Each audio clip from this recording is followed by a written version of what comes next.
Welcome in, Jake West, Ryan Cobbett. We are here live in Dawson County, Georgia, where the Tigers are playing host to the Gilmer County Bobcats. Ryan, a little chilly, and it's only going to get chillier, but a great night for football nonetheless. Yes, it is. Very beautiful night for football, and this is sure to be a good one for sure. It is. We got a matchup between two teams that find themselves at the top of Region 7 AAA. Dawson seems to always be there year in and year out. But Gilmer, kind of a surprise story so far this year. I mean, 5-3. They've pulled off some huge upsets just to get to this point. They're 2-2 in the region, and they find themselves sitting in third, right behind Dawson at the top and Lumpkin in second. We'll go through some other things in the region here momentarily, but right now, Ryan, let's talk about some of these impact players, starting with Dawson County Tigers in Davis Glass. You've seen sophomore quarterback Glass play every down this year since you're our Dawson County reporter. What can you tell us about him? Are we going to see a lot of mobility out of Mr. Glass? Is he more of a pocket passer? We've got his stats popped up on the screen, but obviously he takes good care of the football with only one interception so far this year.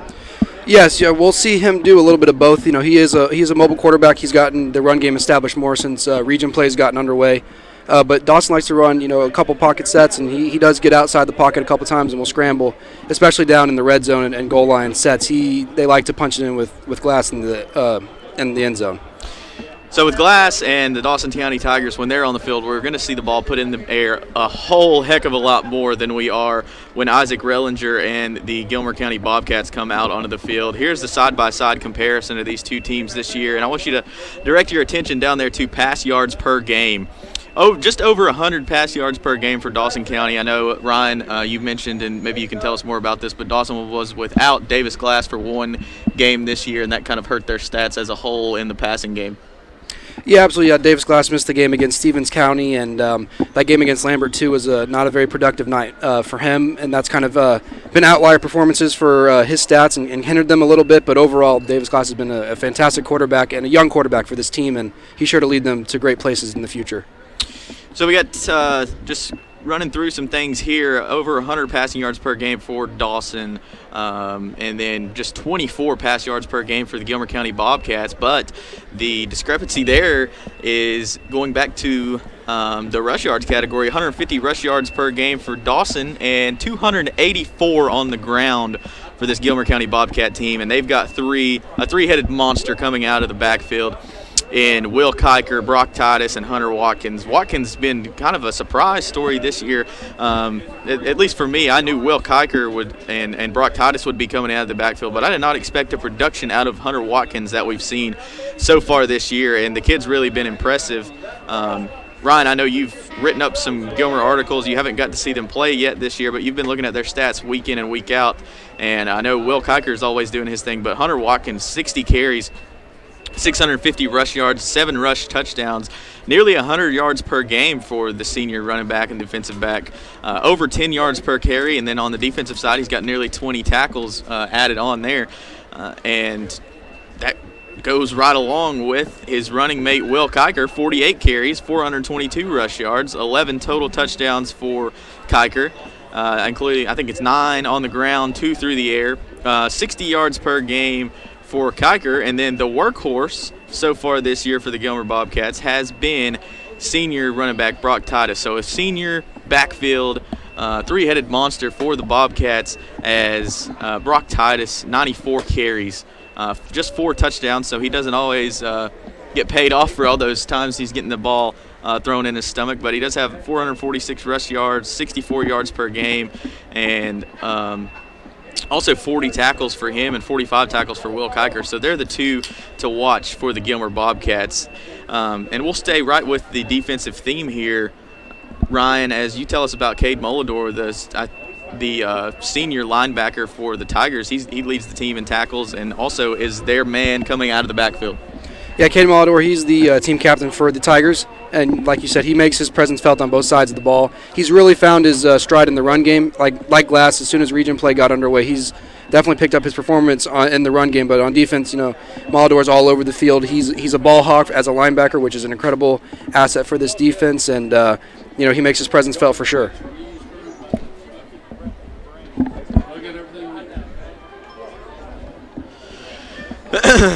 Moving right along, anybody else you want to tell us, maybe as I pop up the stats there again, the secondary for the Tigers, I think, has 10 interceptions so far this year to go along with Gilmer's 0. Who is going to be in the defensive backfield for the Tigers that we should keep our eyes on? Well, I know for sure that Matt Bennett has made his presence felt in the secondary for sure. And Nelson, I'm mistaken on his first name, but he's also been a ball hawk as well and been all over the receivers on the other team. The real presence on this Dawson defense, however, is their defensive line. Defensive lineman Will Kurtz and Kate Adams. They are two horses for that defensive line, and they make their presence felt with tackles and tackles for a loss. Kate Adams has actually had a tackle for a loss in every single game this season, and a couple more sacks. And Will Kurtz also just on the defensive line. They are second and third in this team in tackles, which is quite a feat for a defensive lineman. They definitely close the gaps real quick. Yeah, they're going to have to play, the defensive line of the Tigers is going to have to play very good football tonight because they're going to be going up against that heavy rushing attack the Gilmer Bobcats kind of toss out there. We've got a little bit of fog, smoke, something rolling in over the trees, and things are starting to settle in here as looks like we've got about 11 minutes till kickoff. So, Ryan, we'll take a quick break, and we'll be right back here live on FYNTV.com.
Welcome back, Jake West, Ryan Cobbett. We are here live in Dawson County, Georgia, as the Tigers get ready to host the Gilmer County Bobcats. About 5.5 minutes from kickoff here. Ryan, this is kind of right in your wheelhouse, 7 AAA, as you are our FYN Sports Dawson County reporter. Why don't you run us through quickly the Region 7 AAA standings and how things could shake out, here, depending on what happens here tonight. Yeah, so as we near the end of the season, we start talking playoff scenarios, and for this one we see obviously Dawson undefeated in region play sitting atop the standings. We have Lumpkin right behind them at 2-1. Gilmer and Wesleyan are both 2-2. White and Pickens 1-2 each, and West Hall sitting at the bottom at 0-3. Like I mentioned, we have some playoff scenarios to discuss tonight. And the Lumpkin is at White County, and if Lumpkin wins, they keep their hopes for the region title in a, almost a winner-take-all kind of situation the next week against Dawson, and they want to stay in that 2 spot to keep their home field advantage hopes alive. Who would have thought at the beginning of the season we would be discussing how important the Pickens-West Hall game is? Pickens can move into playoff position if they win and Gilmer loses, thanks to their incredible upset last week. And Wesleyan on a bye, but they can still make a move in the standings. If Lumpkin and Gilmer lose, Wesleyan will find themselves in the 2nd seed in the region standings. Here comes the captains for Gilmer and Dawson. Tell us about this game specifically. Bobcats come in here, 22-point underdog. They're coming off a pretty bad loss last week to Pickens. But what do you see happening here? I mean, Dawson was the favorite coming into this year to win the region, and here they are standing at the top. No one thought Gilmer would be here, but with this Gilmer rushing attack, I mean, it seems like they can compete with just about anybody every night. Yeah, absolutely. That three-headed monster, like you mentioned, out of the Gilmer backfield has definitely been a threat all season for opponents. Luckily for Dawson, that kind of plays into their strength. The secondary is actually their weakness on the defensive side, and this, like we mentioned, the two on the defensive line and Cade Molador and on up at the linebacker position. Dawson's really strong against the run, so it'll definitely be the key matchup of the game to see who can establish, closing the gaps and see who can get the run game going and whatnot. And if Dawson gets the ground game, covered up and shut down, then it's looking really good for the Tigers to pull it out and remain undefeated. Other games around the area, you said Lumpkin at White. White County is touchdown favorite in that one, I believe, and then Pickens and West Hall, the only other game in the region. Pickens a huge favorite in that one, but they did have to travel to West Hall. We will pause just a moment and we will watch the coin toss, and we'll see who's going to be starting this game off with the football.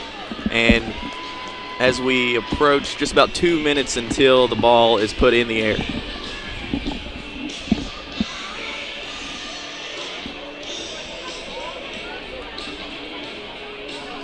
And tonight, on the field taking pictures is our very own Paige Sweeney. This is her last game here tonight. She has been vital to Dawson County. Let's give her a round of applause, everybody.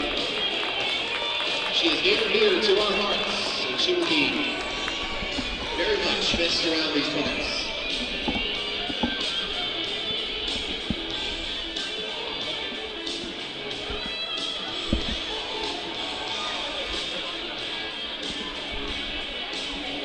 Dawson has Pagel, Bennett, Cade Adams, and Cade Molador as their captains tonight. Can't see from over here the Gilmer numbers.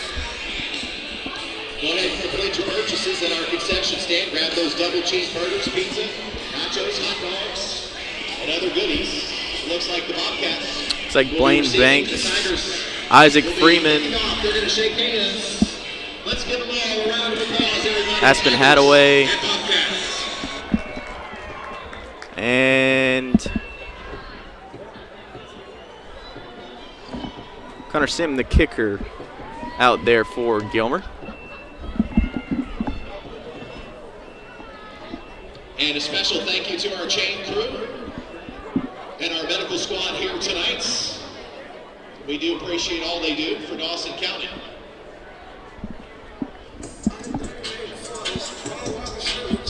GHSA and its member schools have made a commitment to promote good sportsmanship by student athletes, coaches, and spectators at all GHSA sanctioned events.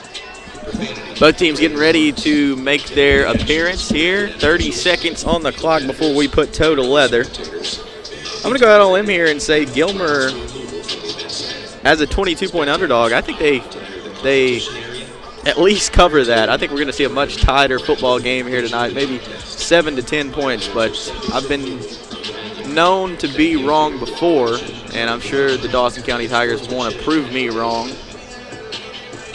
As we're here at their beautiful facilities, you can see the baseball field and the softball fields in the backdrop. Really nice place over here in Dawsonville.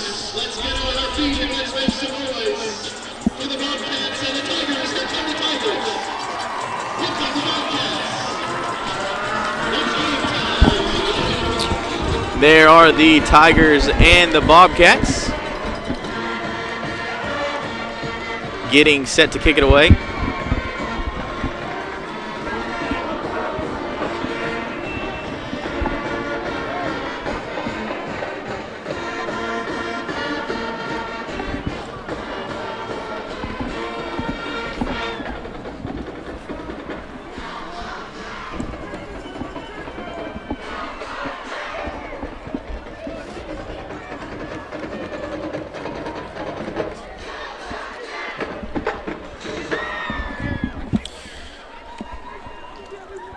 Gilmer County fans traveled pretty well from Ella J as they're starting to fill up the visitor stands. Brought the band over here. You can hear the sounds of the game getting louder as we get closer and closer to kickoff here.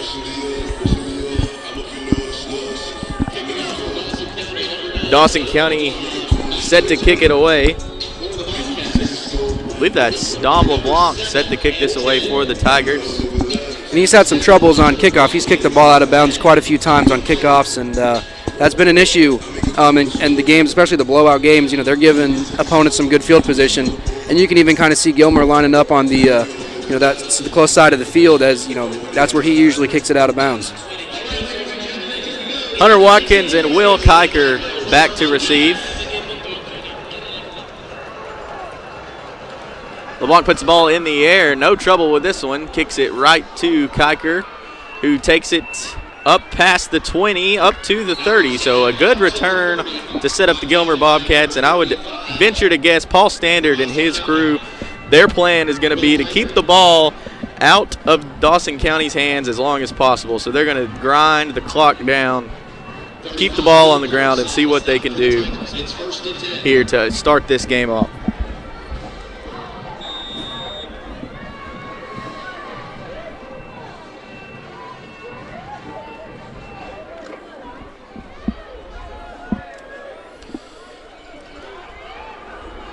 Looks like Brock Titus is the running back, and we got a encroachment penalty on number 54 of Dawson County, Kevin Heyman.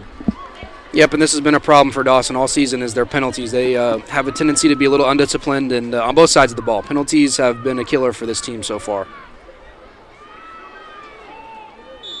So even better starting field position for the Bobcats.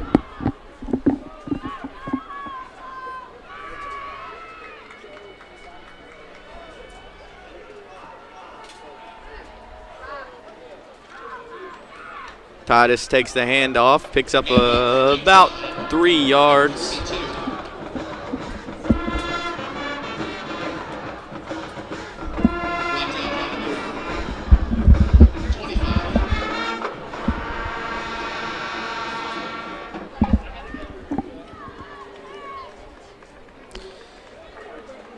Tackle made by number 25, Luke Pilcher.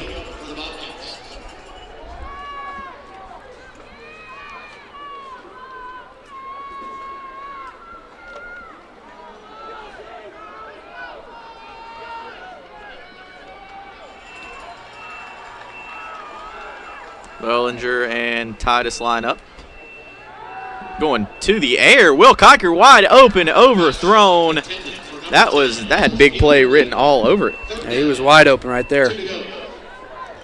So brings up third and about 2 yards for the Gilmer Bobcats on this opening drive. Be huge for Dawson to get off the field quickly here in their first defensive set.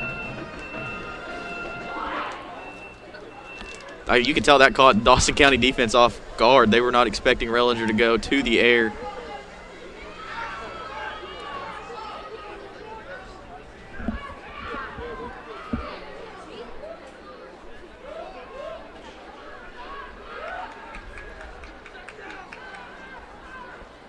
Rellinger under center, give to Watkins. Watkins, a touchdown saving tackle there by number 18, sorry. These gold numbers on these red jerseys are hard to see from up here. Cruz Matheson crashes in and makes a huge tackle for the Dawson County Tigers. And Gilmer picks up that first down on 3rd and short. Everything clicking for them so far.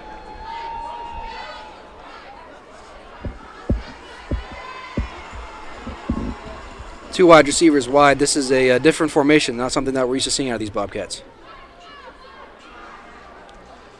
Give is up the gut to Titus, and he's stopped after a pickup of just one.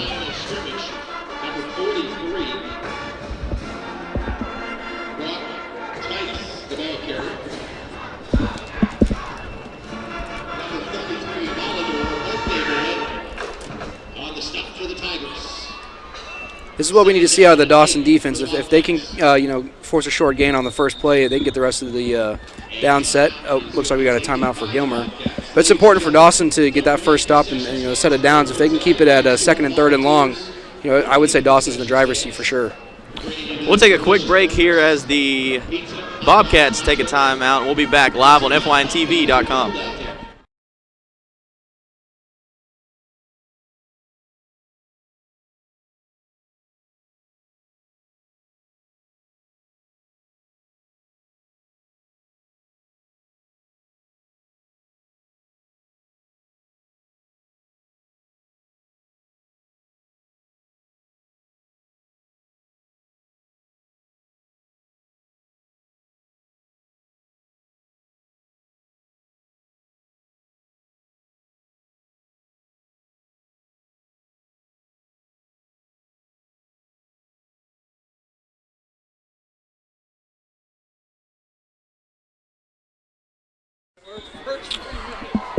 Welcome back. We're here live on fyntv.com.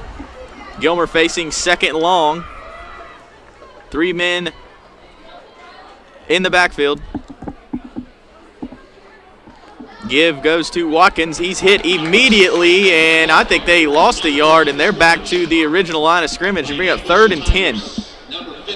Whole bunch of Tigers there on the stop. That's exactly what the Dawson defense is wanting to do, is swallow these running backs before they can make any of their shifty moves.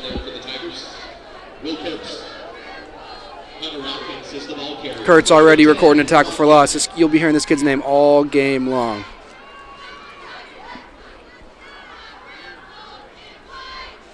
Rellinger runs over to the sidelines to get the play call from head coach Paul Standard.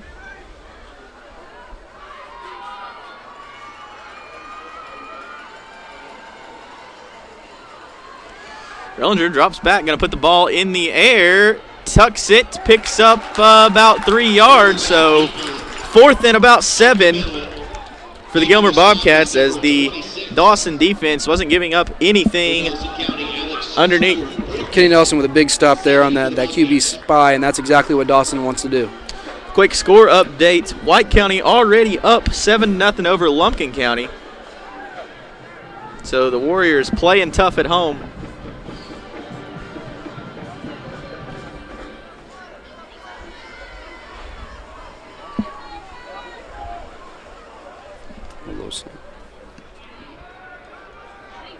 Punt put in the air. Fair catch called.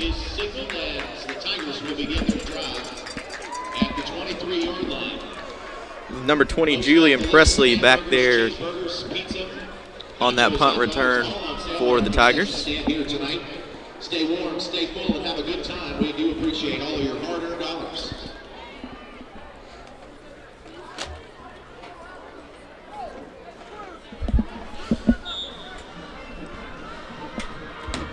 Just under 8 minutes to go in the first quarter here. Gilmer County clicked off a little bit of time there, not as much, I'm sure, as they would have liked.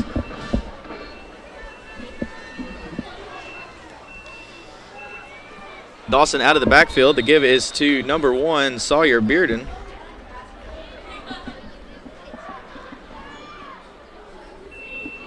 Pick up of about 2 yards.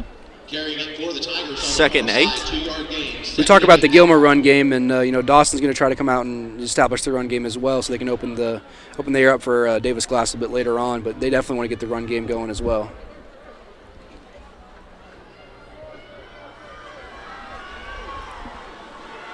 Olador takes the pitch, trying to get around the right side. Good job by number 40 of the Bobcats crashing in. Hunter Brown, the senior, making that tackle.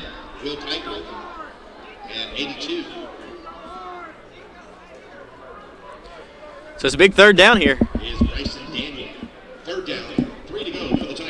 Third and 3 from the Tigers' own 30-yard line. This will be a huge stop for the Gilmer County Bobcats.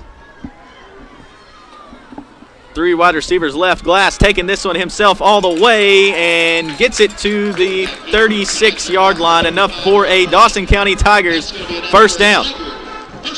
I just saw Coach Maxwell there on the Dawson sideline take a deep breath. He does not like to see his quarterback take hits like that, especially after the injury earlier this season. New set of downs, new life for the Dawson County Tigers. Nobody wants to come out in their first drive and go 3 and out.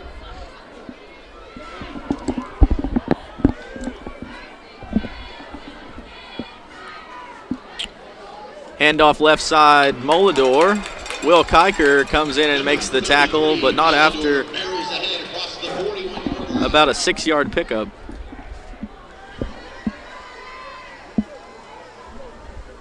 Host of Bobcats on the stop for Gilmer. 2nd and 5, Tigers. I wouldn't be surprised if we see Glass drop back here and try to find his favorite target, Dom LeBlanc, down the field. This is about the area they like to take that deep shot. Favorite target by far. He was easily leading his team in receiving yards, and he's the big play threat for sure with 5 receiving touchdowns. They put it back on the ground and not going anywhere. It's caught in the backfield by number 28 and company 28, Ian Berry. 3rd down, Tigers, 6 to go. Looked like Ian Berry in on that tackle as well as Harper Davenport.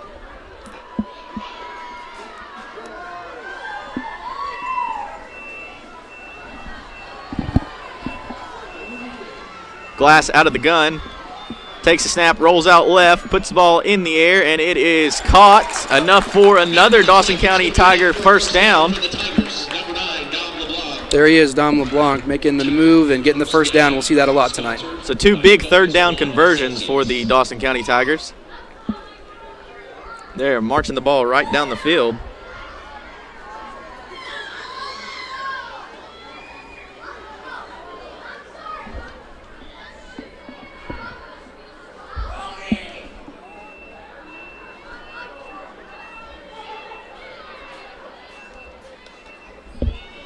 There's a snap, give up the gut, and nice little pickup on first down.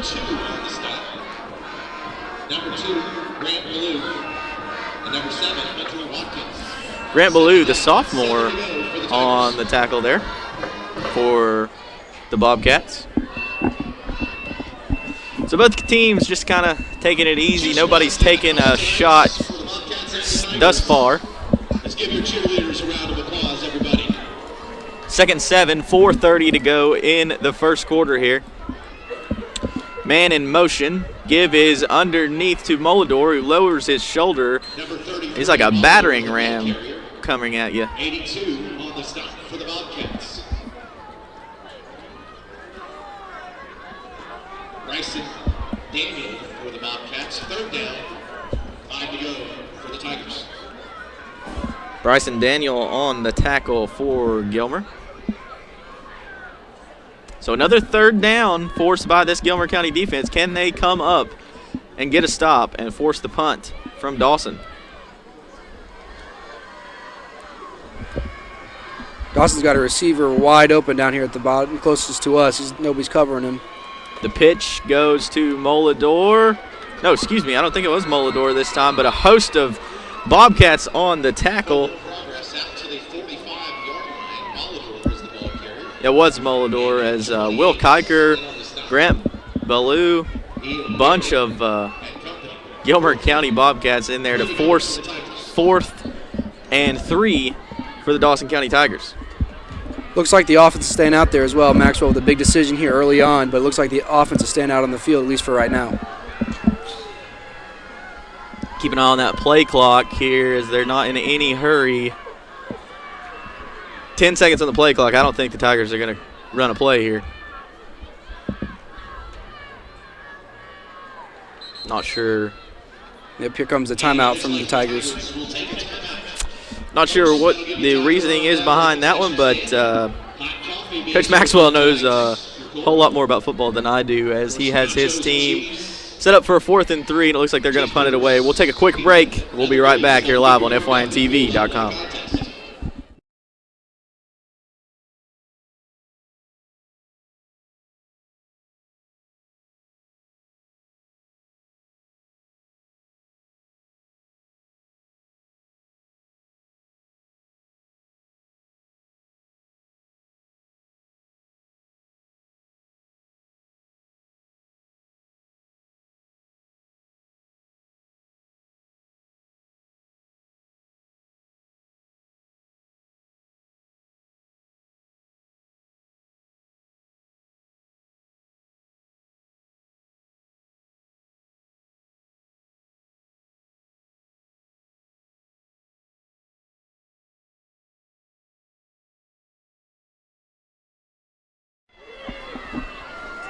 Welcome back, Jake West, Ryan Cobbett. So Dawson County thought about it. They're not going to punt this one on 4th down. Davis Glass puts the ball in the air, tipped away, almost intercepted. But ball falls to the turf. Bryson Daniel got his hands on that one, nearly came away with the pick. Nonetheless, turnover on downs. Ryan, what do you think about that decision right there by Coach Maxwell to go for that instead of trying to pin the Bobcats deep? Yeah, that's an interesting decision because now Gilmer, they're real close to field goal range, and that might be exactly what the Bobcats need, especially against this tough Dawson defensive line. If they can move the ball just a little bit and get into field goal range, that might be all they need for this early on. But that was definitely an interesting decision, especially to burn the timeout so early. Here we go, Gilmer in that tight formation. Rellinger under center. Titus behind him. Pitch goes to Watkins. Good block by Will Kiker. And a good first down pickup for the Gilmer Bobcats as they get into Dawson County territory for the first time this year. 13 is Tucker Kane. 2nd and 3. Bobcats. 13 Tucker Kane on the tackle for the Tigers.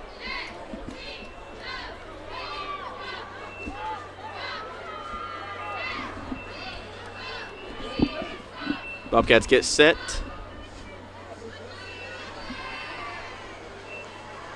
Man goes in motion.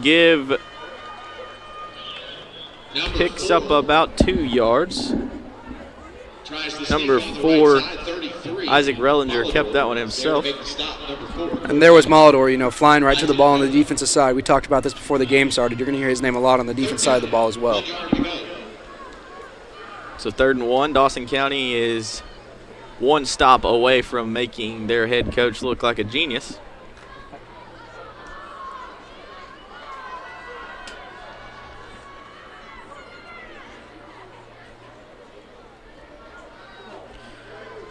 Talked about how good this Gilmer run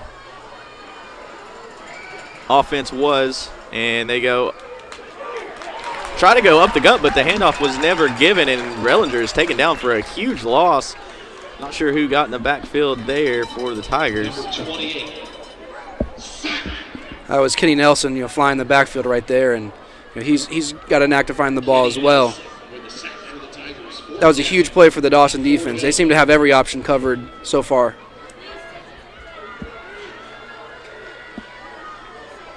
Now it's time to see what Gilmer decides to do on 4th down, if they play for field position or they try to push the ball across first down line here.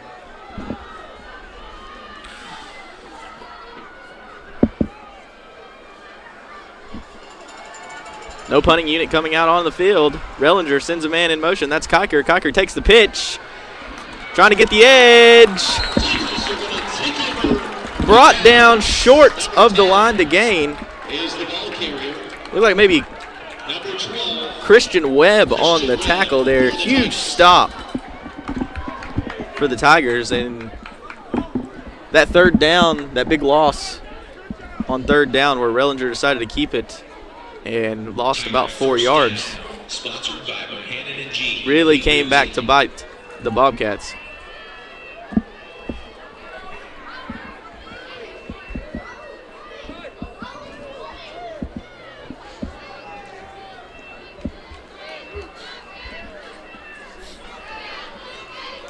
Glass now with an opportunity to get his team on the board. Handoff up the gut. Not Molador this time. It's number 7, Elijah Smith, the senior, taking it out of the backfield. Picks up about 3 yards, gets the Tigers to the 50-yard line. And just 10 seconds to go here in the first. I doubt we get another play ran in the quarter.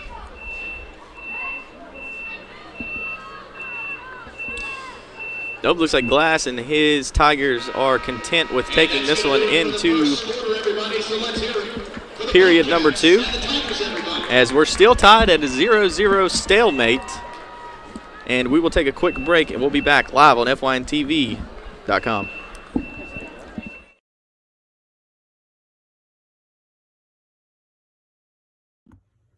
At Circuit World, we offer a wide selection of major appliances, name brands like Whirlpool, LG, Frigidaire, and more. Looking for furniture? Come by and browse our showroom or check out the Endless Aisle, a touchscreen kiosk with thousands of options. Need electronics, gaming computers, laptops, desktops, tablets? We have it all. OLED or QLED, 4K or high def. We have the selection to get you the TV of your dreams. And don't forget, at Circuit World, your credit is always good. So ask about our convenient payment options and 120 days, same as cash. Come see us today at one of our 5 area locations.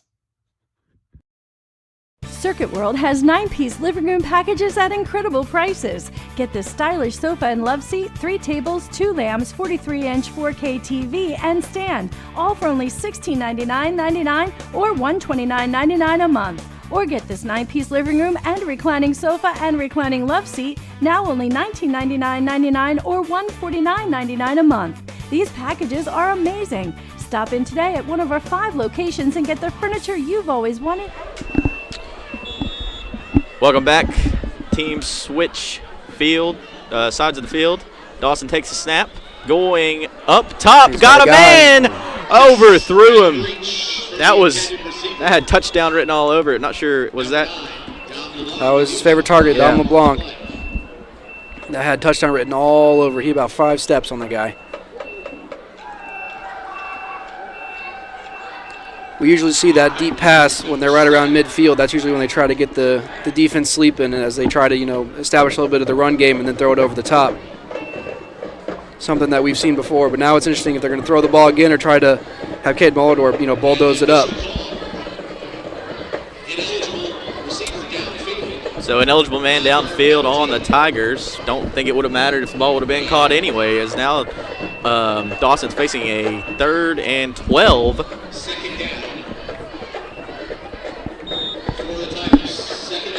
Looks like they're right at the 45-yard line. 2nd 12.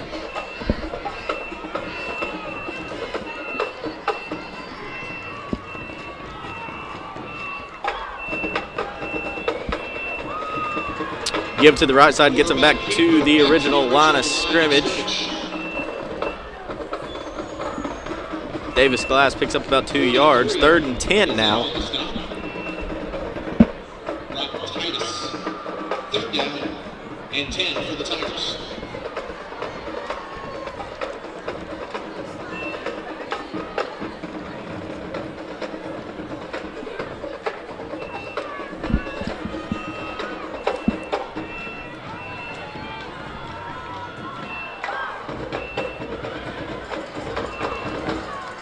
Two-man split left for Glass. He takes it, trying to put it in the air. Oh, threw it right to number 7 of the Gilmer Bobcats, who he's really kicking himself for not picking that one off. You can't have one thrown any more perfectly to you as Hunter Watkins lets that one slip out of his hands. I think that could have been Gilmer's first interception of the year if Max Prep's statistics are correct.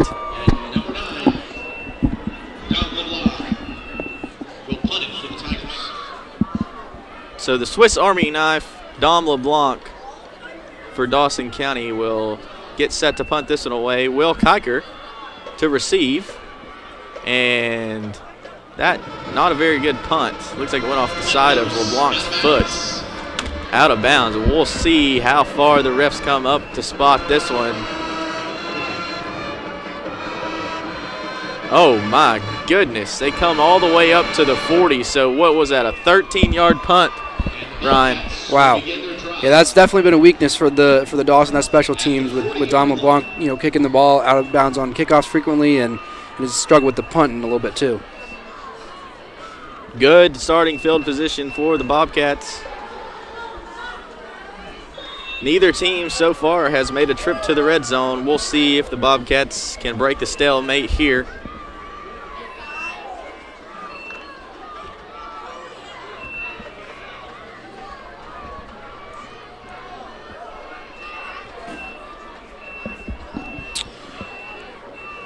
Rellinger under center.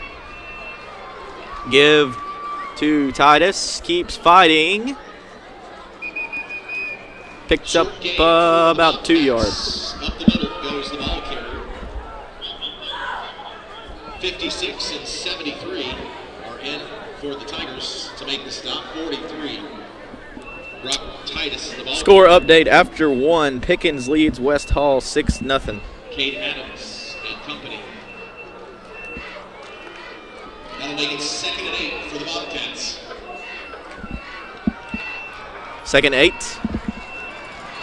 10.5 minutes to go here in the first half.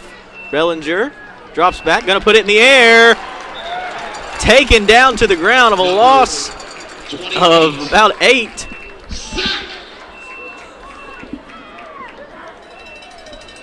It'll be 3rd down and 18. I think that was senior Kenny Nelson who got his hands on him first. That's his 2nd sack of the night, and that's a good sign for this Dawson defense. They're shutting down the Gilmer offense. Kenny Nelson with a sack for the Tigers.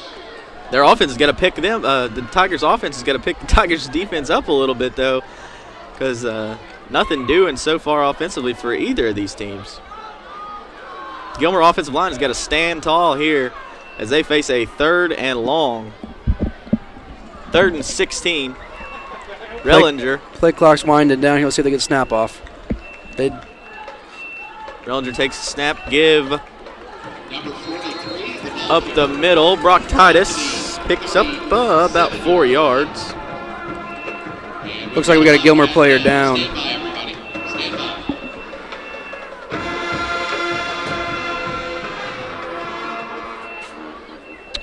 Not sure who that is, but we'll go to break really quick, and we will be right back with an update.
We're back 9 minutes to go here in the first half. Will Kiker set to kick this one away as a young man that was injured walked off the field under his own power. Kiker gets this one away. Fair catch called at the 32-yard line. So, Ryan, what does Dawson need to do offensively to, get their wheels moving and kind of make something happen? Well, we've seen quarterback Davis Glass make a couple of overthrows, so he'll definitely need to get that under control and move the ball forward. But the run game has been okay, but we definitely need to get the pass game going a little bit for the Tigers. And I think one big connection away from really opening this game up. And it appears that's what they're going to do with 3 receivers wide, and we'll see if we connect with one of them. Here goes Glass out of the gun. Takes it, give up the gut. That's number 7. Number 7, up the middle for the Tigers. He's stopped by number 63, Elijah Smith, the ball carrier. 63 for the Bobcats is Bryson Schumann Gibbs. Second down, 7 for the Tigers.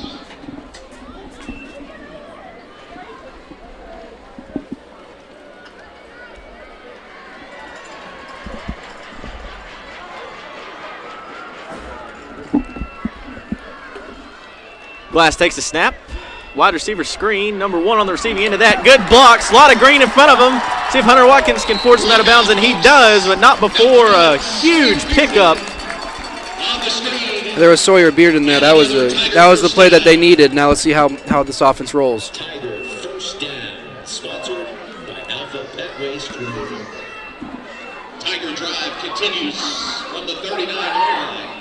8:21 left to play. Maxwell likes to feed the confidence of his quarterback. After seeing one connection here, we may see another throw, and let's see if they can connect again. 3 wide receivers out to the right. Melidor in the backfield with Glass. Glass takes the snap. Give up the gut. Excuse me, that's not Melidor. That's number 7. There's Elijah Smith. Number 9 in on the stop for the Bobcats. That is Harper Davenport. Second down. We see a lot of Elijah Smith in those longer downs, and he's their speed option, and Cade Melidor is more of the the bulldozer, short yard gain kind of back for the Tigers offense. Harper Davenport on the stop there for the Bobcats. We're going to see 3 wide receivers out to the right again for Dawson. And Davis Glass, keeper all the way, lowers his shoulder, picks up the first down. And we're on the outside of the red zone, 25-yard line. First down for the Dawson County Tigers. So the Gilmer defense got to get something going here. They're letting Dawson run the ball straight down the field. 7:20 to go here in the first half.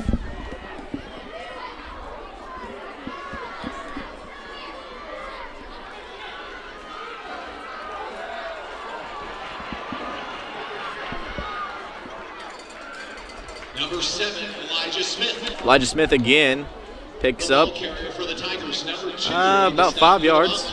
Great Blue. 4-yard carry will make it 2nd and 6 for the Tigers. Ballou on the stop for the Bobcats.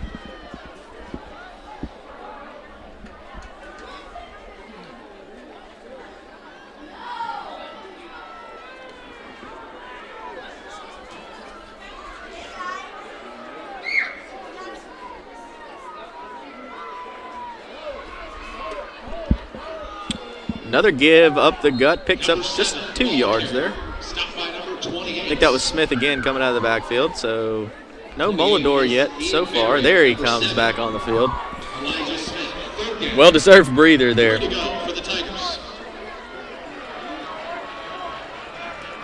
We may see them feed it to Molidor again, but I'd like to see Davis Glass take a shot at the end zone here. This is one thing that Maxwell has, been steady with is, running, and he does not like to throw the ball this close to the end zone, but we'll see if he does here.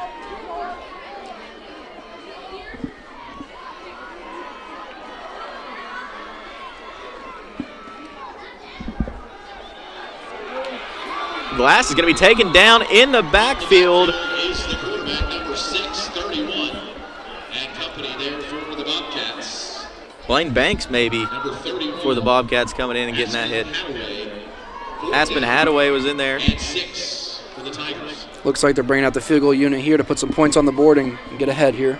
How's the kicking game? You've mentioned the punting and the kickoff's not been so good, but have you seen LeBlanc put the ball through the uprights so far this year? Yeah, he's made a few. This is in it well within his range, so we'll see if he can knock it in here.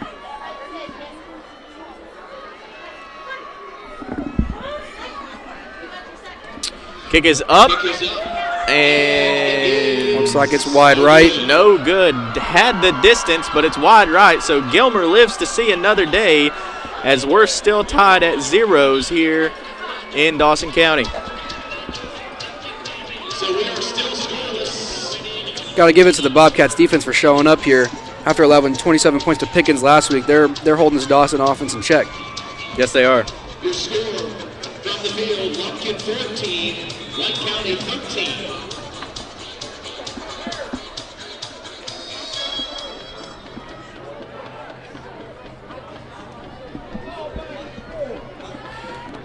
Here's Rillinger with the Bobcats under center. Titus in the backfield. Give is to Titus and keeps his head down, picks up about 6 yards. Number 4, Matt Bennett. And 18, Cruz Matheson.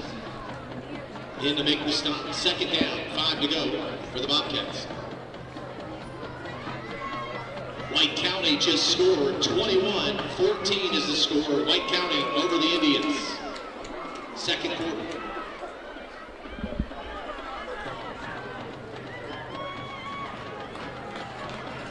Couple men in motion here for the Bobcats. Running that play clock down as they normally do, under 5 seconds. Give up the gut. Nope. Rillinger kept it himself, and forward progress. Going to make this third and about 2 yards. Gain of 2.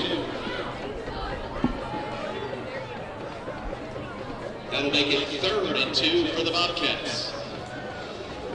This is a big play here for the Dawson defense. Let's see if we see Will Kurtz or Kid Adams make their presence felt. This is usually those big down situations that they get in the backfield to make something happen for the Tigers defense.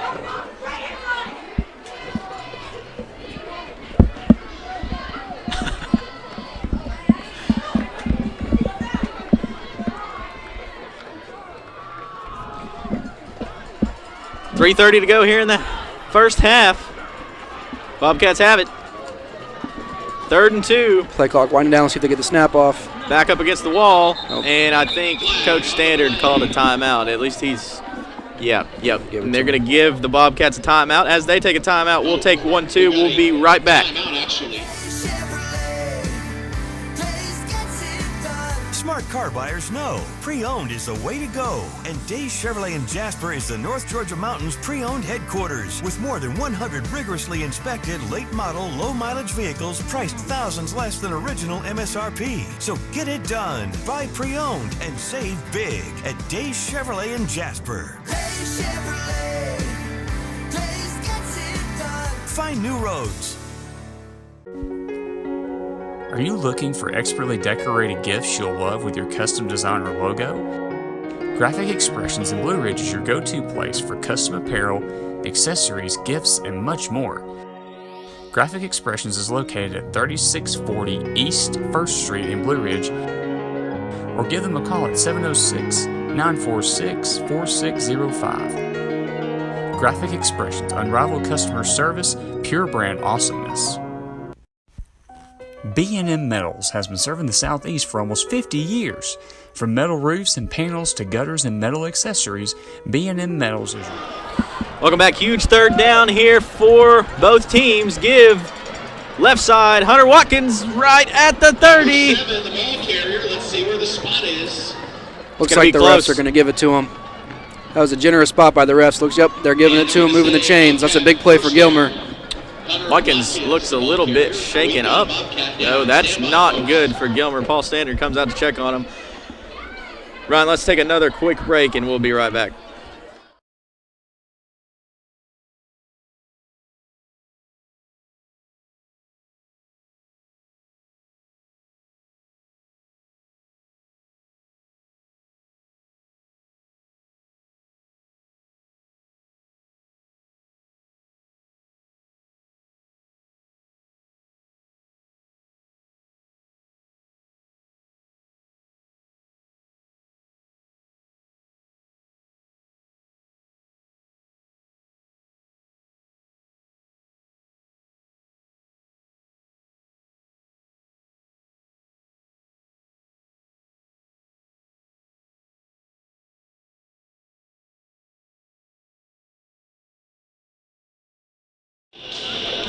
Welcome back, Jake West, Ryan Cobbett. Still 0-0 here with 3:15 left to go in the first half. Bobcats just picked up a huge third down. Hunter Watkins was the Gilmer Bobcat shaken up, but looks like he may come back in a couple plays. Rellinger looking to put the ball in the air. And ball's on the ground, but recovered. Nope, we're going to say an incomplete pass. 54 for the Tigers. Rellinger a little shaken up on that play. 54 for the Tigers made that hit. That's Kevin Haven for the Tigers coming up with a sack. It'll be 2nd and 10 for the Bobcats. No harm, no foul, though. 2nd and 10. Ball was put on the turf, but refs say that it was an incomplete pass. Arm must have been coming forward for Rellinger. Once again, the Bobcats got that play clock down, and it's at 0. Let's see if another timeout burn. Coach Sanders not going to like doing that, especially down the stretch here at the end of the half. 2:55 to go. Let's take another quick break, and we will be back.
Welcome back. Big 2nd and 10, 2:55 to go here in the half.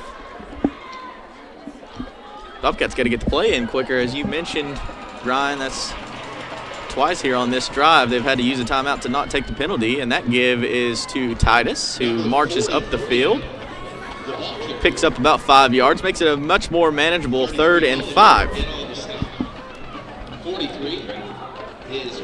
Let's see how quick they go now. Obviously, with time winding down and only one timeout to use, about 2.5 minutes left here in the half. They got to get going. I think they might pick up their pace if they pick up this first down, but they're not going to rush to the line here and risk giving good field position to the Tigers.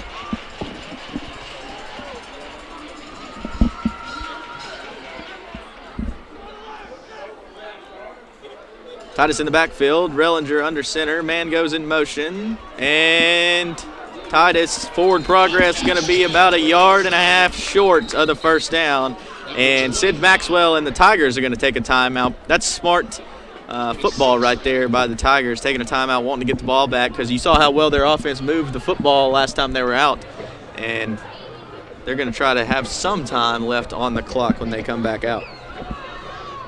26. Let's take a quick break here from our sponsors, and we'll be right back.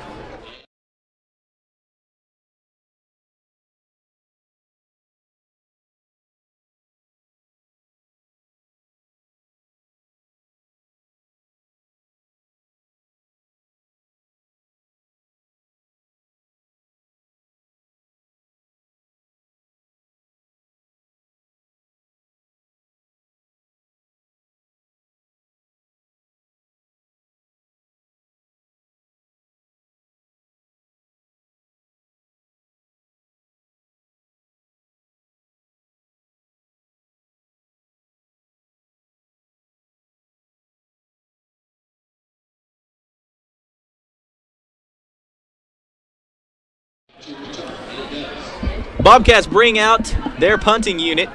Will Kiker set to kick this one away. Dawson very weary of a fake. They don't have anyone back there, so a good punt. And it is a fake. Rellinger puts it in the air, and it's going to be close. It'll depend on the spot. It is going to be close. What a play.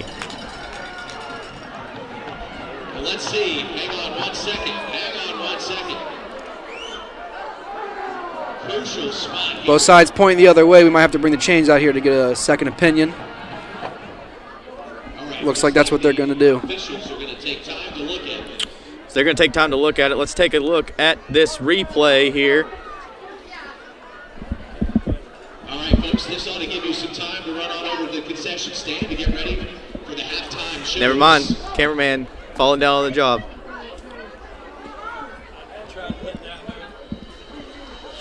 Got those cheeseburgers, pizza, nachos. Here come the chains. That'd be a huge thing for the Dawson offense with great field position with just under 2 minutes left to go in the half. See if our cameraman can redeem himself and get a good shot of this measurement. Can I get a drum roll, please, bands? Huge play either way. Wow, they're going to give it to him. Huge play right there. And here comes a flag. A little bit of John from the Tigers. He's going to give them about 15 more yards for Gilmer.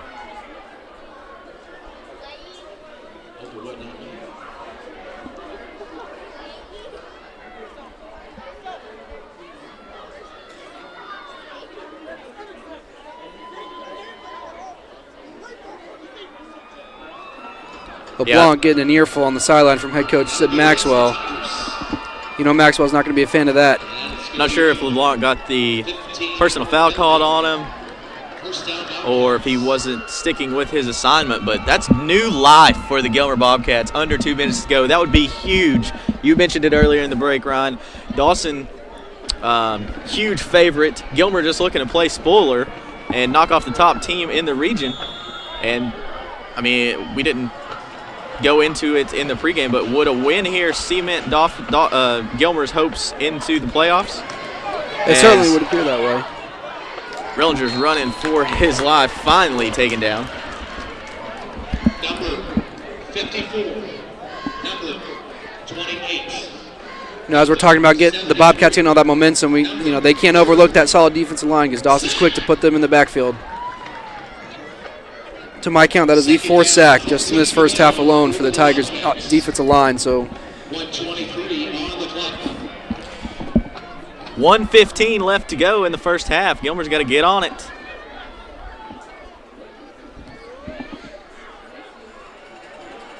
Still not in any hurry to run a play.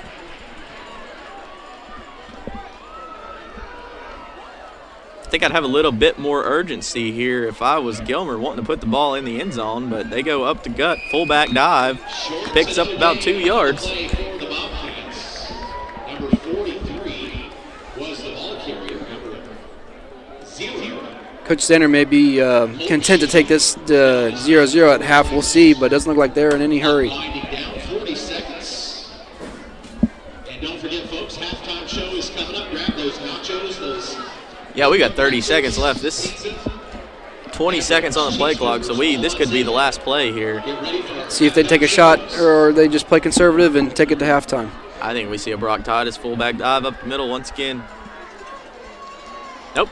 Rolling out. He's wide Get open. one up top. Wide open. Overthrew him again. Rellinger has had Kiker wide open twice. Once on the first drive of the game, and then right here, the final drive to end the first half. So with 15 seconds left, Kiker's just got to put this one in the air and got to have some good special teams play here from Gilmer to make sure Dawson doesn't take this one back to the house.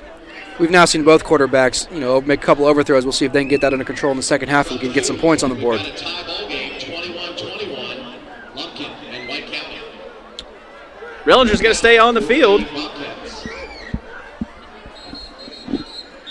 And that will bring out a timeout. Maxwell wanted to talk that one over with his defense. Let's take a quick break, and we'll be right back here live on fyntv.com. Are you looking for expertly decorated gifts you'll love with your custom designer logo? Graphic Expressions in Blue Ridge is your go-to place for custom apparel, accessories, gifts, and much more. Graphic Expressions is located at 3640 East 1st Street in Blue Ridge, or give them a call at 706-946-4605. Graphic Expressions, unrivaled customer service, pure brand awesomeness. B&M Metals has been serving the Southeast for almost 50 years. From metal roofs and panels to gutters and metal accessories, B&M Metals is your one-stop shop for all things metal. They pride themselves on providing great service and quality at a competitive price. Give B&M Metals a call at 706-864-6068 or visit them at 6195 Highway 52 East in Murrayville or at bmmetalroofing.com. B&M Metals, protecting everything that matters to you most.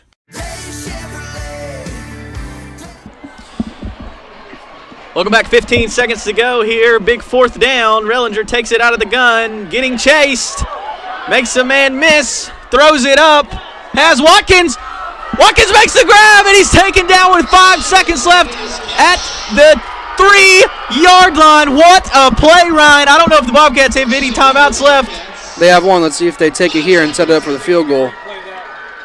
I think they're going to spike this one. Clock's rolling. Clock's rolling. I don't think they got the spike off. Nope. Clock hit 0. That's poor ball management there. How do you let that happen? Yeah, they had plenty of time. How do you have a timeout? How do you let that happen? Wow. Coach Sanders not going to be a fan of that one. Oh, my goodness. Wow.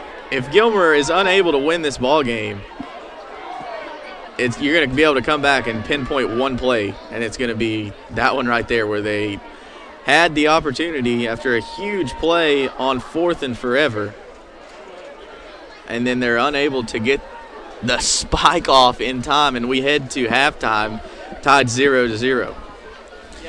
We'll take a break. We'll be back for our halftime show here in about 10 minutes. We're going to collect our thoughts, maybe collect some stats, and we'll be back here live on fyntv.com. B&M Metals has been serving the Southeast for almost 50 years. From metal roofs and panels to gutters and metal accessories, B&M Metals is your one-stop shop for all things metal. They pride themselves on providing great service and quality at a competitive price. Give B&M Metals a call at 706-864-6068 or visit them at 6195 Highway 52 East in Murrayville or at bmmetalroofing.com. B&M Metals, protecting everything that matters to you most. You've heard the news. Your trade is worth more than ever. That means the time to trade and upgrade is right now at Days Chevrolet in Jasper. More for your vehicle means a lower monthly payment on a new Chevy. So don't let this once-in-a-lifetime opportunity pass you by. Trade values are off the charts. Trade and upgrade today at Days Chevrolet in Jasper. Days Chevrolet.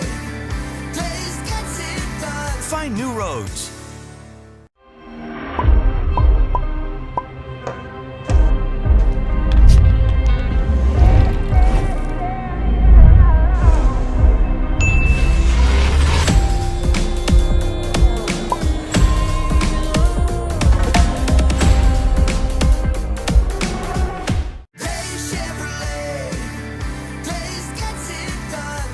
Times are shorter, so get to Days and pre-order your new Chevy today. Days Chevrolet in Jasper is your pre-order headquarters. If Chevy builds it, we can reserve your slice of happiness right now. And as soon as your new Chevy rolls off that truck, we'll deliver it right to you. So get it done. Pre-order your new Chevy today at Days Chevrolet in Jasper. Days Chevrolet. Days gets it done. Find new roads.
All right, folks, we are back. Team FYN Sports here. Friday night, where else would you want to be? Team FYN Sports on FYNTV.com. I am BKP stepping in here for Jake West, the director of Team FYN Sports. And I'm here with Ryan. Ryan, that was a great first half of football. Nothing on the scoreboard. Both teams go into the locker room. They can't hang nothing up on the scoreboard, but Gilmer almost with that Hail Mary pass right at the end gets to the 3-yard line. I don't know. Jake says there was a timeout on the board. Could you tell? There was a timeout left. That is definitely some bad clock management for sure, and definitely cost them some points. They definitely had time to get the timeout in and kick a field goal and go up at half. But either way, been a good performance by Gilmer, surprising. Their defense has shown up tonight, and they've definitely slowed down the Tigers' offense. Yes, folks. Yes, Gilmer. I was thinking they were going in with a big play, and that was off of a fake punt. It was 4th down, fake punt. Dawson didn't fall for it. They were on it, but they did complete the pass. Right there, we got a measurement. We came in, got a measurement. Just a fraction, got the first down. Just the nose of the football, just got past the line. That's it, and then I think we had an unsportsmanlike call on the sideline over that. One of the Dawson players maybe said something they shouldn't have, and next thing you know, they tacked on 15 yards. So that was an exciting end to that first half. But I want to say something. I want to step out just a minute, Ryan. I have been watching, and the reason I wanted to step in for Jake West, I want to give a shout-out to the Gilmer Bobcat fans. I am looking across the stand. It is great to see the stands packed at an away game with Gilmer Bobcat fans. I remember traveling with this team and watching this team in Cedartown playing Nick Chubb. I remember it like it was yesterday. Bobcat tradition football, I followed it for years. Great tradition, great program, and I want to personally, I haven't had an opportunity this year to do it on live TV, I want to give a shout out to Paul Standard. I want to give a shout out to the entire organization, the Touchdown Club, everybody that's done such a great job. And there's only one way to call it, in turning this program around and bringing back just Bobcat football that I'm really enjoying watching on Friday nights. Yeah, Coach Standard has done a lot of good things up there for the Bobcats, and they've looked really good this season. They're primed for a playoff run, so we'll see if they can get the job done tonight, but definitely looking up for the program as a whole for sure. Well, I remember when it was almost a lock that Gilmer was going to be a 4 or 3 or even win the region and get a home game in postseason. And that used to be the norm in that program, and it's good to see that they're in the chase again. What do you think? You got any updates or anything around the region or around North Georgia you want to share? I know that the Lumpkin-White game, there's quite opposite of this game. There's a lot of points scored up there, in Cleveland, Georgia. Actually, looking at it right now, I have an update that Lumpkin is now up 35-28 with a minute left in the second quarter. So definitely a different game than we see here with a lot more points scored. That's a big game for Lumpkin, and if they can take that one, it sets up the Lumpkin-Dawson game next week for almost a winner-take-all for the region title. Well, we are standing here talking about 3 teams that are battling for those 4 spots. I think you got 4 spots in a region for postseason. So we're sitting here at Dawson, and we're watching one that's battling for postseason, Gilmer, and then you have Lumpkin. And I will tell you this, Ryan, it's been a while since we've been on Team FYN Sports on Friday night talking about Lumpkin and Gilmer going for a postseason spot. There's another great success over there at Lumpkin. Great team, great turnaround.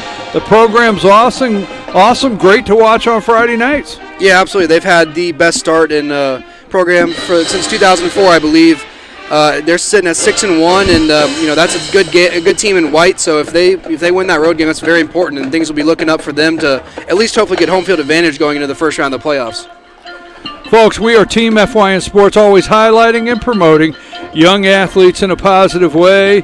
We really get excited on Friday nights to be able to bring you so much coverage all around North Georgia and western North Carolina and some areas of eastern Tennessee. All you got to do is look us up on Facebook, Team FYN Sports. Look us up on Instagram at Team FYN Sports, and also Twitter at Team FYN Sports. Every Thursday night, don't miss Thursday night football programs here on FYNTV.com and also live on Team FYN Sports Facebook page. Now, what time? What is the 6 o'clock show on Thursday nights?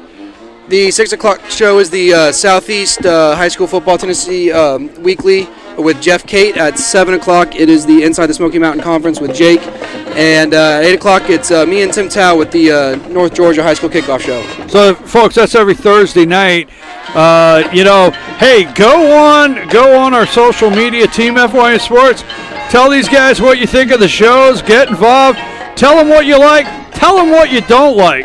Tell them what they need to get in check. Say, hey, you guys have got it wrong, right? If they're giving your team a hard time. But that's what we enjoy most on Friday night high school football. Ryan, what do you think the adjustments are going to be made here? What did Paul Standard go in with Gilmer? What did he look at in his first half? What did Sid Maxwell? I did a lot of talking about Gilmer because I've not had an opportunity to watch him play. But I have come out here for years and watched Sid Maxwell. Dawson shows up every single year. This guy is an amazing coach. Disciplined, the team's always disciplined, organized, and they're always a contender every year. Guy's an amazing head coach. What do you think Sid Maxwell's looking at for the second half and Paul Standard for Gilmer? So I'll start with Gilmer. Coach Standard, he got a little upset there at the end. Poor clock management maybe on his end. Quarterback Isaac Rellinger, maybe some miscommunication. But I think overall the message is pretty positive for his Bobcats. They've showed up on defense especially, and they're struggling on offense, but Dawson is too, and they got the team in a good position to make a run here in the second half and play spoiler tonight. And as for Dawson, Coach Maxwell is hoping to get the discipline out a little bit, as they've had a couple of dumb penalties, you could say, and we'll see if his offense can't get going. Quarterback Davis Glass with a couple of overthrows. We'll see if he can correct that and get the offense moving down the field. Well, you know what? I will tell you this. This is where you come back out in the second half, and we see what do we call the mettle of the coaches, okay? They know the team they're playing. They know what's going on in this first half. They make adjustments. They come out. But let's remember, Ryan, also, Dawson goes in and, they left some points laying on the field with that missed field goal. So you got both teams. You have Dawson was down around the 20, brought the field goal team in, shanked it, didn't put anything on the scoreboard. Gilmer does the same thing. So that is obviously something that has to happen. I'm going to make a little prediction here. I think they're both going to play very tight as they did the first half. I think they're going to continue to play tight. I think this is going to go down to the end, but I think it's going to be one team with one big play that just happens unexpectedly maybe, but that may be the way this game's going. Yeah, and like you said, that's all it takes is one big play down the stretch here, and we'll see how it goes. Both defenses looking sharp, and we'll see if that can continue in the second half and see which offense gets the first break. All right, folks, we're ready to start this second half. Good to just take a little break ourselves. Team FYN Sports on FYNTV.com, BKP. And Ryan, you got a last name? Cobbett. Oh, okay. I'm sorry. Yeah, that's all right. I'm sorry. No, that's all good. It's all right. All right. I understand. He's going to get over it. Okay.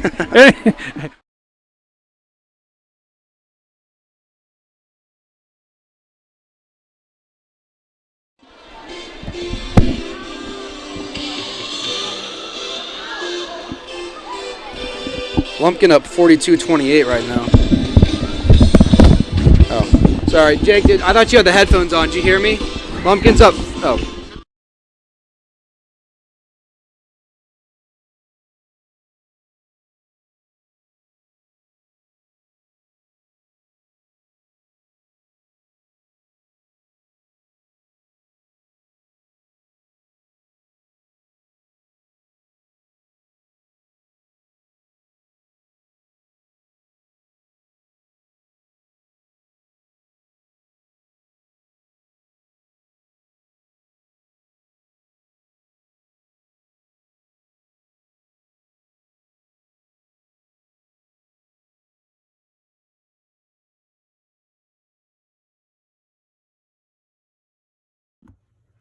At Circuit World, we offer a wide selection of major appliances, name brands like Whirlpool, LG, Frigidaire, and more. Looking for furniture? Come by and browse our showroom or check out the endless aisle, a touchscreen kiosk with thousands of options. Need electronics, gaming computers, laptops, desktops, tablets? We have it all. OLED or QLED, 4K or high def. We have the selection to get you the TV of your dreams. And don't forget, at Circuit World, your credit is always good. So ask about our convenient payment options and 120 days, same as cash. Come see us today at one of our 5 area locations. Circuit World has 9-piece living room packages at incredible prices. Get this stylish sofa and love seat, 3 tables, 2 lamps, 43-inch 4K TV, and stand, all for only $1699.99 or $129.99 a month. Or get this 9-piece living room and reclining sofa and reclining love seat, now only $1999.99 or $149.99 a month. These packages are amazing. Stop in today at one of our 5 locations and get the furniture you've always wanted at Circuit World. Smart car buyers know pre-owned is the way to go, and Days Chevrolet in Jasper is the North Georgia Mountains pre-owned headquarters with more than 100 rigorously inspected late model, low mileage vehicles priced thousands less than original MSRP. So get it done. Buy pre-owned and save big at Days Chevrolet in Jasper. Days Chevrolet. Days gets it done. Find new roads. Are you looking for expertly decorated gifts you'll love with your custom design or logo? Graphic Expressions in Blue Ridge is your go-to place for custom apparel, accessories, gifts, and much more. Graphic Expressions is located at 3640 East 1st Street in Blue Ridge, or give them a call at 706-946-46. Welcome back, Jake West, Ryan Cobbett. We are about to kick off the second half of play here in Dawson County, Georgia. Ryan, I think you've got a couple scores for us around the region and just around North Georgia. Yeah, one surprising score I'm looking at here is Pickens only up 8-0 against West Hall. Wow. Not a lot to play for West Hall, but their defense is showing up and holding Pickens and keeping that within a one-possession game at the half. As for the Lumpkin-White County game, Lumpkin is up 42-28. And we're seeing a lot of points scored over there and none scored over here. Maybe they'll send some of that offense this way. But it's just now headed to the half, and Lumpkin is up 42-28. That Pickens score is very alarming if they want to make any kind of play into any kind of push into the playoffs. Let's take a quick. Let's take a quick look at the play that ended the first half.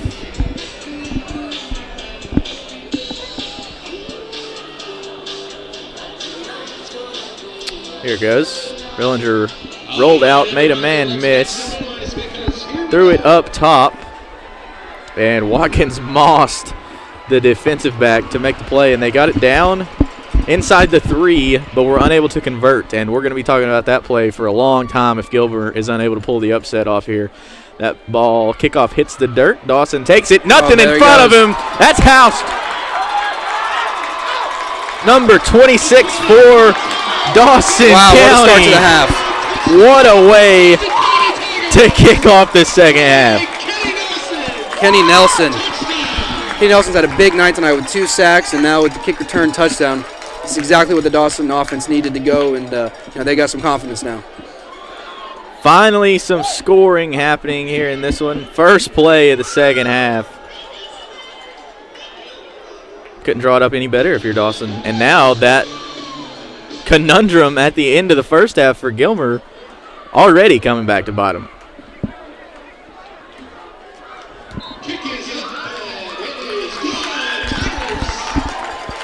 Seven to nothing, Dawson County over Gilmer. Didn't get any points in the first 24 minutes of play, but here we are, 9 seconds into the second half, 7-0 Dawson County lead. We'll take a quick break. We'll be back.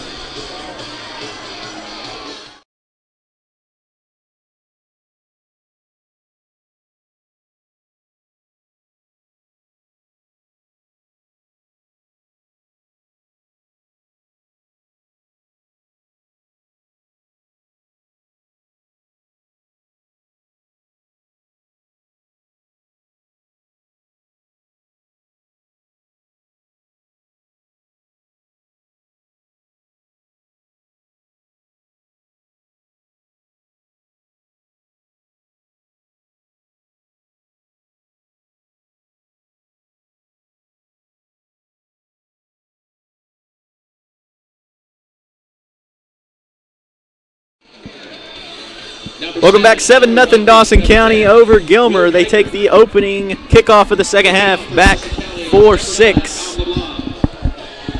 So with 11:51 left to go here in the third. Dawson will get set to kick this one away, and we've got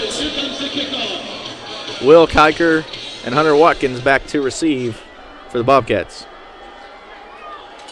It's good to see Watkins back out there after suffering that first half injury. They definitely need him down the stretch here. What a boot. Touchback. LeBlanc nearly put that one out of the back of the end zone, so Gilmer will start at the 20-yard line.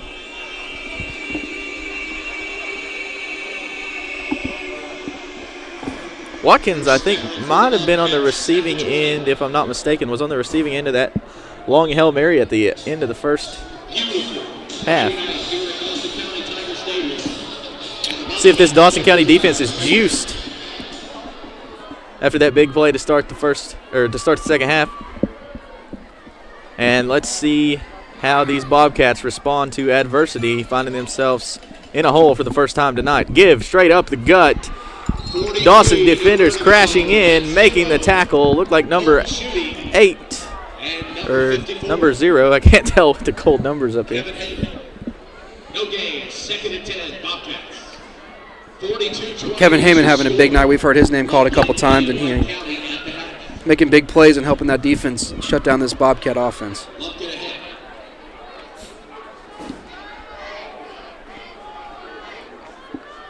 Bobcats have had some missed opportunities through the air.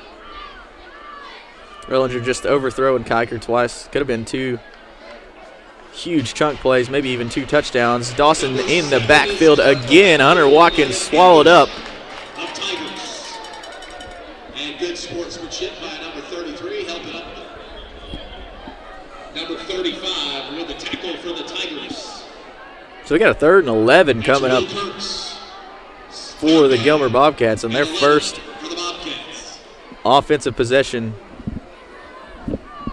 of the second half.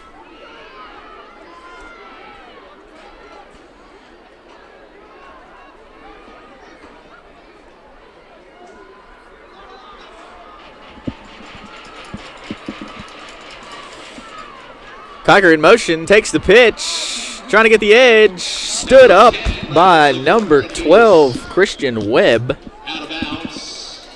So Kiker picks up maybe 6 yards. Dawson couldn't have asked for a better start to the half here as they're about to get the ball back, and they tack on some more here. Pressure's on Bobcats. Number 10, looks like he's going to punt it away. Number 10 is Will Kiker. Back to return. Kenny Nelson, Mr. Dangerous.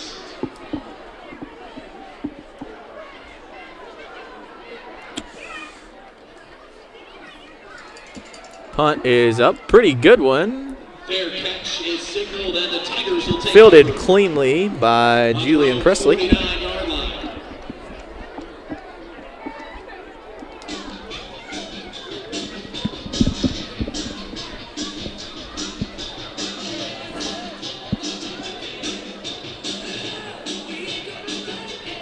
Good field position for Dawson here. Let's see if their offense can get rolling early in the second half.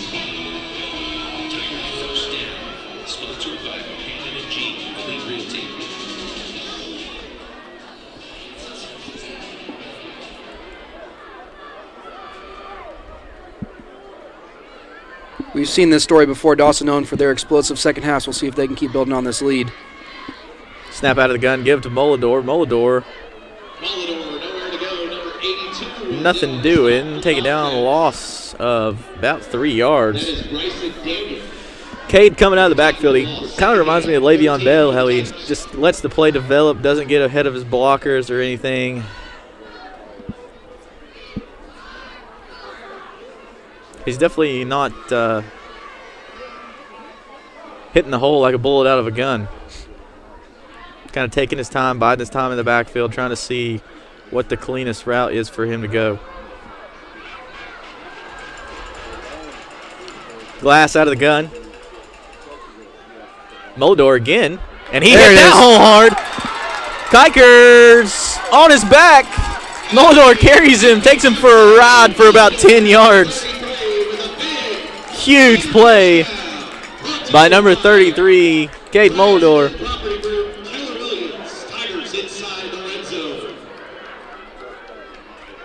So another red zone trip for Dawson County.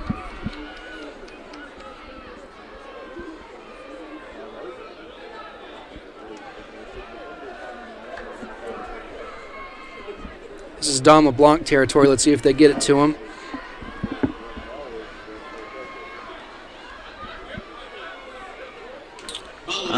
Not much doing there. 1.5, 2 yards. Brought down by number 31.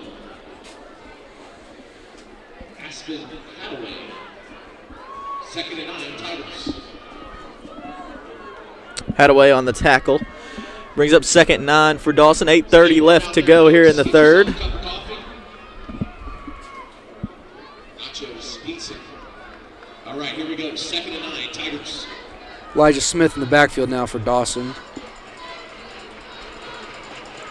There it is to LeBlanc.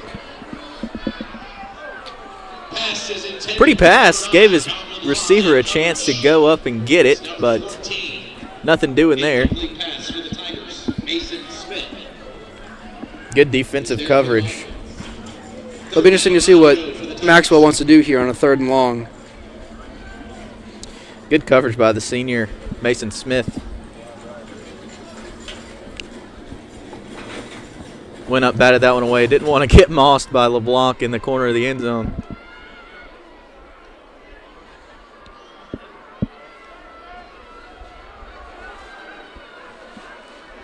Play clock winding down. Let's see if they get the snap off here.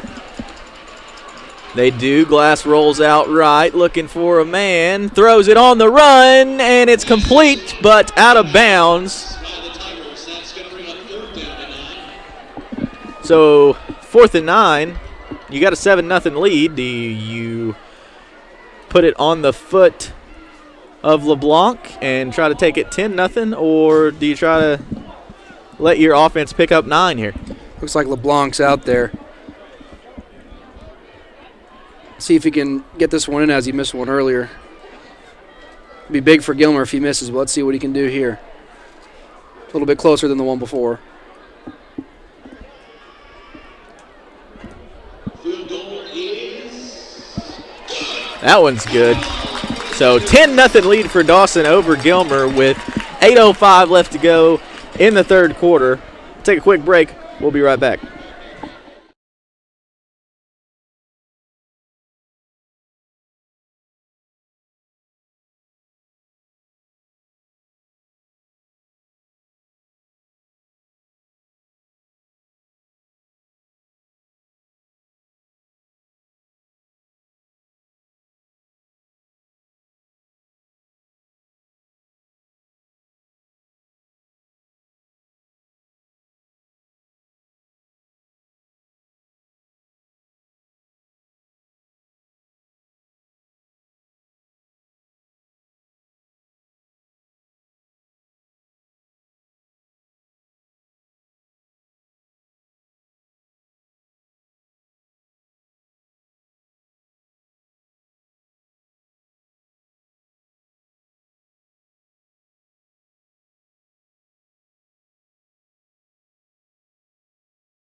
Welcome back, Jake West, Ryan Cobbett. 10-0 Tigers over Bobcats. Gilmer's got to get something going on offense here as LeBlanc puts it into the air. Not going to be in the end zone. Kiker comes up. Can't get this one, but Watkins puts his hands around it and advances it to the 20. So a lot of things could have went wrong right there, Ryan, but nonetheless, here we are.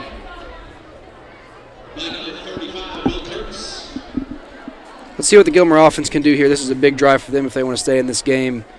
Haven't really established the run game, which is something we talked about at the beginning of the game. It's really important to see if they can get something going here.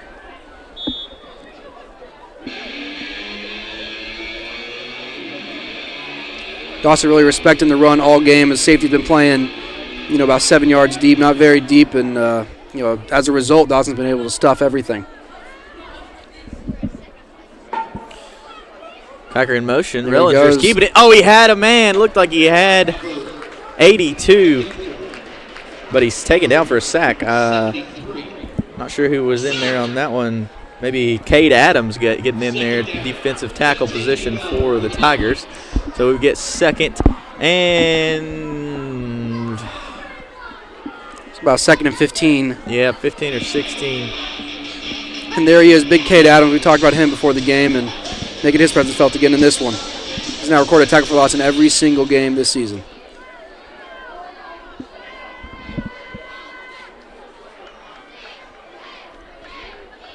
Rellinger under center. Kiger, the man in motion, gets the ball, lowers the shoulder, picks up 2 yards.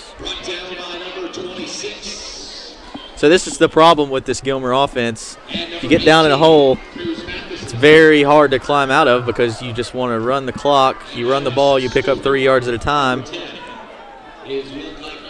Don't really have that big play in their back pocket. Yeah, and their offensive line has really been struggling tonight. They definitely need to dig in a little bit better if they want to get anything going. Just takes one, though, as we saw Dawson get on the board.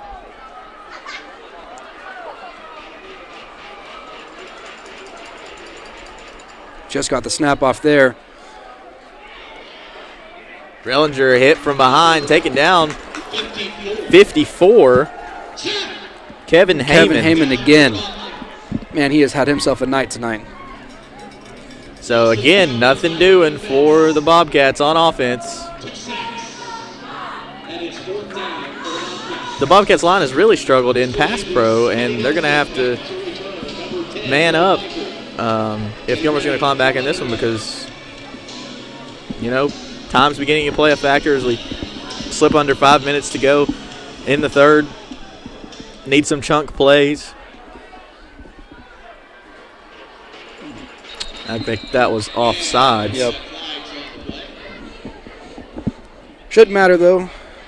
They bring it to 4th and 8. Still a punting situation. Interesting, Dawson, you know, the sideline was communicating with the returner came in and then went back out for the punt. We'll see if they try to do a fake like they did in the first half. Awfully bold, but they need a spark.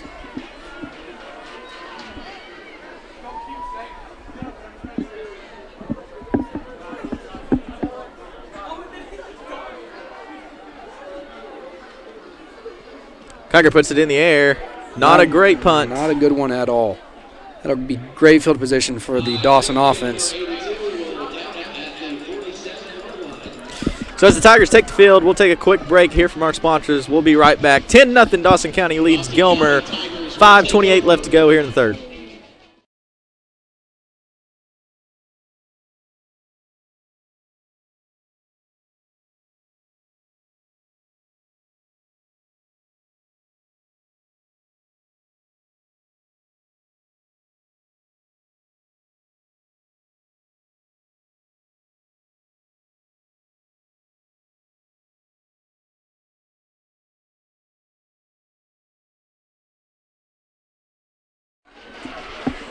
Tigers out of the gun, give up the guts. Good little hole, pickup of about 8 yards. Molador again.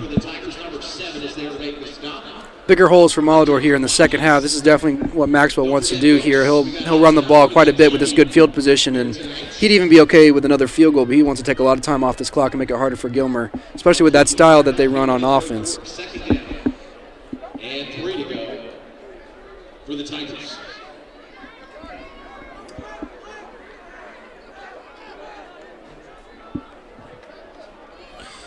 There's a give. Wide open hole. Nothing but green ahead of him. That's 6 for number 7, Elijah Smith. He makes it 16-0 Tigers. 4:45 to go in the third. Gilmer just slow on both sides. Dawson really looking like they're going to pull away here later in the third.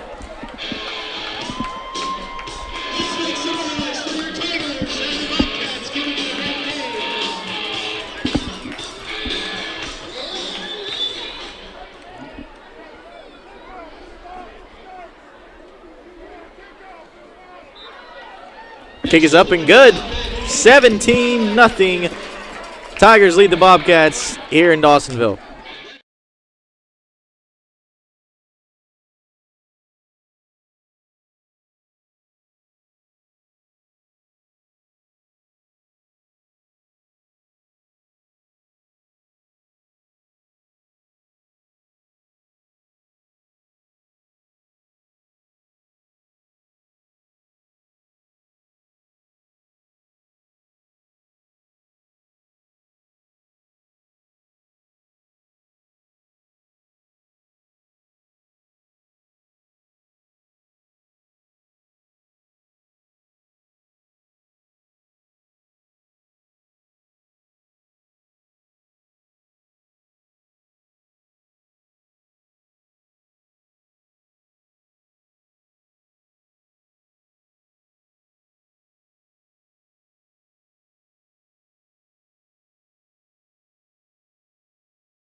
Don LeBlanc set to put the ball in the air for the Tigers. Don't see Kiker or Watkins back there to return this one. Instead, it's number 14 for the Bobcats, who finds a seam up the right side and takes it to the 30-yard line. Dragging a player up the field. Good return by number 14 for the Bobcats. That is Mason. Mason Smith, the senior. Good return. At the 30-yard line. Decent field position here for Gilmer at the 30. Let's see what they can do on offense. Ryan, what's Gilmer got to do to get back in this ball game? You know, they've having a hard time, establishing the run. That offensive line really needs to dig in here and, find some momentum and play with their second wind and really make some holes for the run game. But they're struggling on all assets right here. See if they can buy Rellinger some time if he decides to drop back. And he's had guys open all game long. Going to go up the gut. Number 43, the ball carrier, out to the 31. We got a whole host of Tigers. Among them is number 54. And shooting with a good sportsmanship, helping the Bobcat to his feet. 2nd and 9. We'll call it 2nd and 8 for the Bobcats.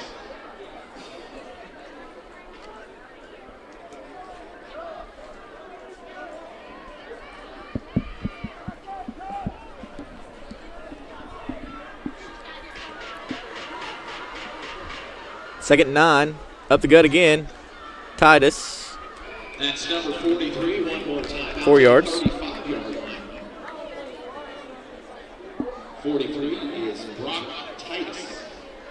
You like those runs if you're Coach Sanders. I think, with the way they play, this might be 4-down situations the rest of the game here. So if you can get 3 or 4, that's going to be pretty good. But we'll see what they do with the play calling here, if they drop back or try to go for it again on the run.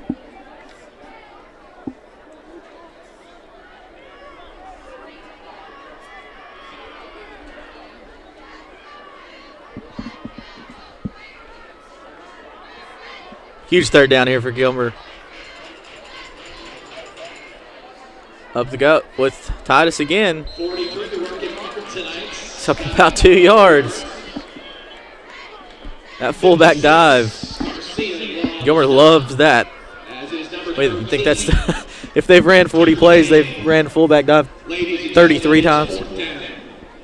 And then it's time to try something else. That hasn't been working at all this game, so we'll see what they can dial up here on 4th and short here. 4th and 2, you're a running team. You're down 17-0. It's do or die time. Yeah, this might be it here. If Dawson gets a stop, they'll be in great field position to take it to the house again. Man in motion. They're going to put the ball in the air, and they've got him. Pass is incomplete. On downs to the Tigers. Turnover on downs, and I think you hit the nail on the head. Don't forget, This is some really good field position for Dawson, and looks like they'll be starting at the 38 here of the Bobcats. So we'll see. Maxwell's going to He's old school. He's been in this position before. He's going to try to take this to the fourth quarter and maybe put some points on late. But we'll definitely see a lot of Malidor and Smith here on this possession. Hamburgers. Hot coffee. All right, here come the Tigers. It's first down. First down. Sponsored by Focus One Associates. See what they did. 2 receivers wide here. I'll be trying to spread out the Gilmer defense. Up the gut, Elijah Smith. Yeah, it looks like that'll be good enough for a first down. That's what Dawson wants to do. Yeah, he's having a really, really good second half. And let's see. First down. Dawson going to take their time here. One thing to note with Gilmer being down so much is, it's getting cold out here. It's harder to grip the ball when it's this cold, and we'll see if, Rellinger can keep his hands warm when they get back out there on offense, see if he can't make a couple completions downfield and get his team back into it.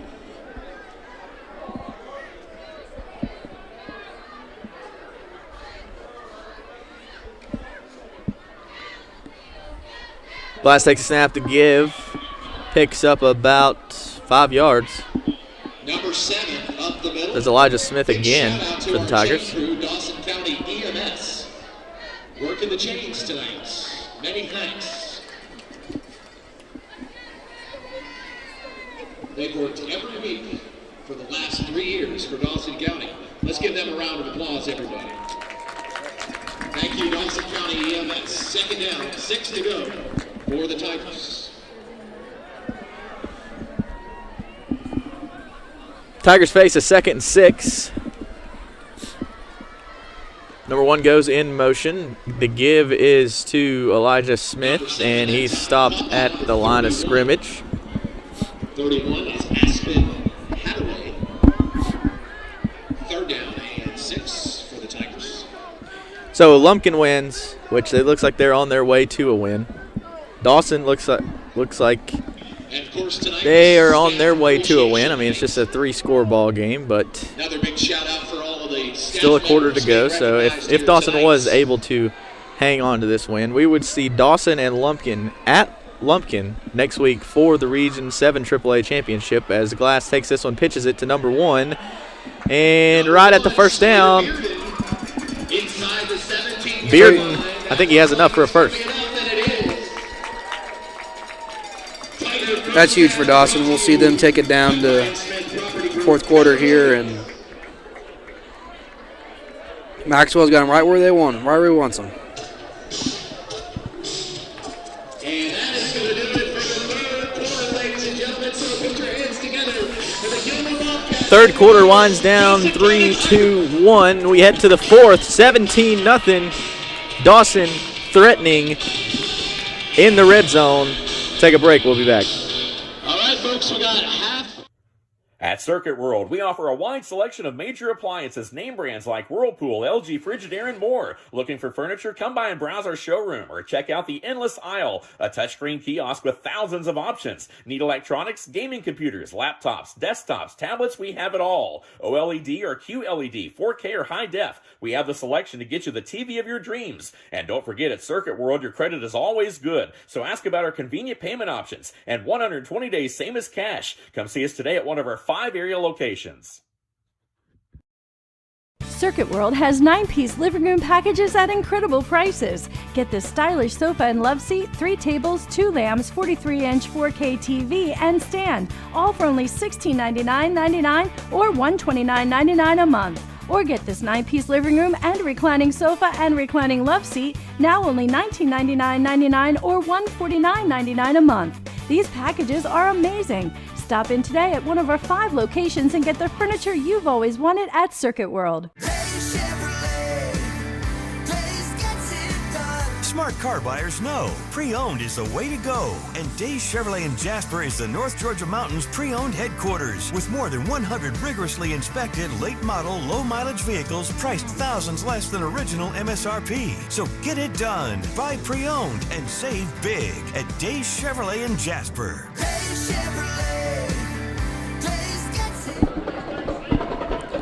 First and 10 for Dawson at the Gilmer 17-yard line. Glass takes it, throws it, wide receiver screen. Number 1 taken down in the backfield. Caught in the backfield by number 14. Excuse me, that was LeBlanc Mason Smith. on the reception and Mason Smith Second down. on the tackle. 14 for the Tigers.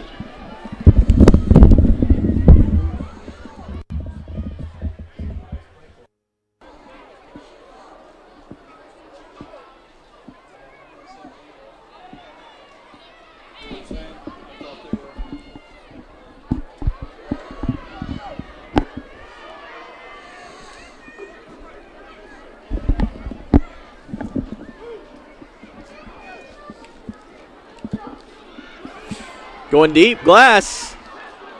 And it's a battle down by the end zone. Number 14. Looks like it could have been PI called there, but Definitely had a hand on him. It falls incomplete. Third down, 14 for the Tigers. Interesting decision there to throw it when you're trying to kill the clock, but in field goal range nonetheless, so we'll see what they decide to do here on 3rd and long. We hope you made some money this week. We hope you're spending it down at our concession stand. Don't forget half-price jumbo hot dogs and hamburgers.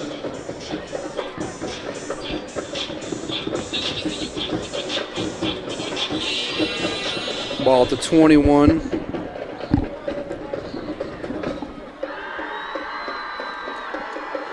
He's got a guy. going up again. Oh, that's got There it pass is. interference that time.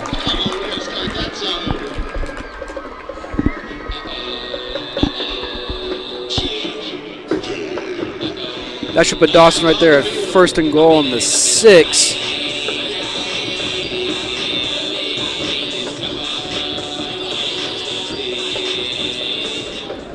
Pass interference on the Bobcats. Excuse me, the 11. And that's going to bring up a 3rd down and 3 yards to go for the Tigers. Still 3rd and 3.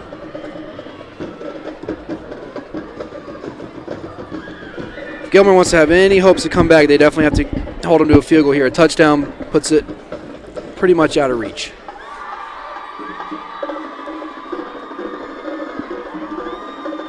Glass takes the snap. Elijah Smith makes a man miss. Dives into the end zone. Ball's loose, though. Ball came out. We got some laundry on the field. Let's see what that is. Throwing pretty early. That was number 7, Elijah Smith. Let's give him a round of applause no matter what the flag is. That was incredible. False start. Well, actually, False start on Dawson. on the Tigers. So points are not going on the board. It'll be 3rd down. So I guess the ball was not put on the turf because I think it was recovered by Gilmer. Here's a replay.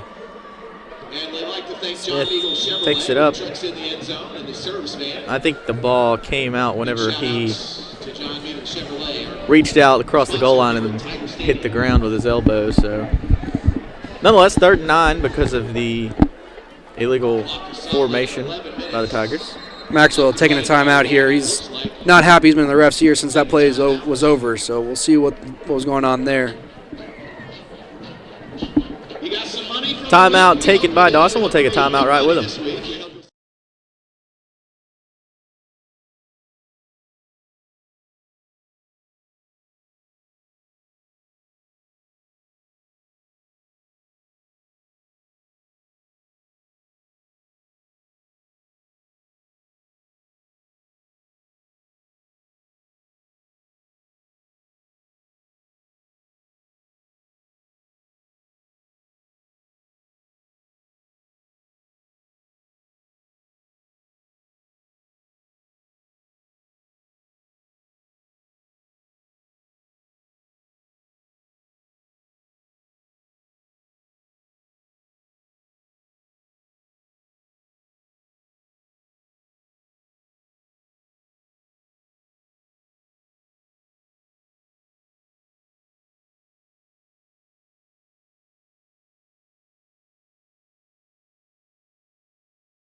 Gilmer defense facing a big 3rd and 9.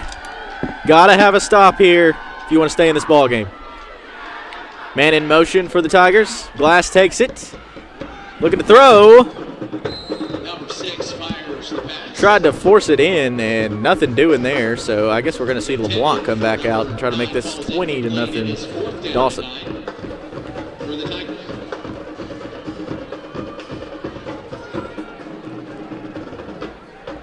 See what Maxwell does. Field goal unit's not out there yet.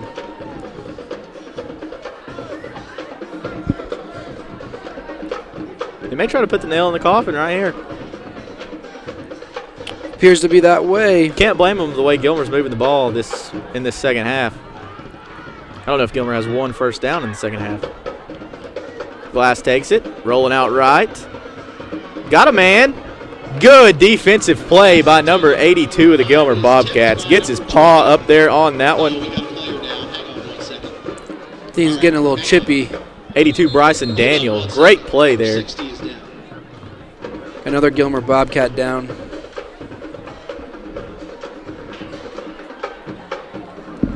Not sure who that is down on the turf, but let's take a break and we'll be back.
Number 60 of the Bobcats makes it off the field under his own accord. 1st and 10 for this Gilmer offense from their own 16-yard line. Got to move the ball here. 10:51 left to go in the 4th quarter.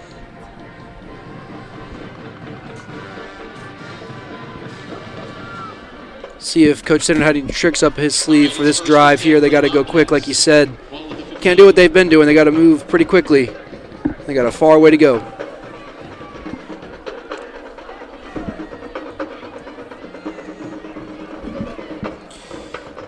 Snap. Handoff. Big number 73. There to make the Going stop nowhere. for the Tigers. Maybe a pickup of a yard. It's number 43, Brock Titus. Is the ball carrier. Brock Titus. There's number 73, Cade Adams. His brother's down in the concession stand. He was a big part of this Dawson County Tiger football team. He's playing college ball. Big shout out to Blacksville Elementary. Quick score update here. Pickens County up 22-7 over West Hall with 10 minutes left in the game. If everything stands, Pickens will move into playoff position if Gilmer were to lose and they were to finish strong against West Hall. And it looks like we'll have a timeout. Timeout taken by Gilmer. 10:05 left to go in the 4th quarter. Gilmer trails 17-0 here live on FYNTV.com.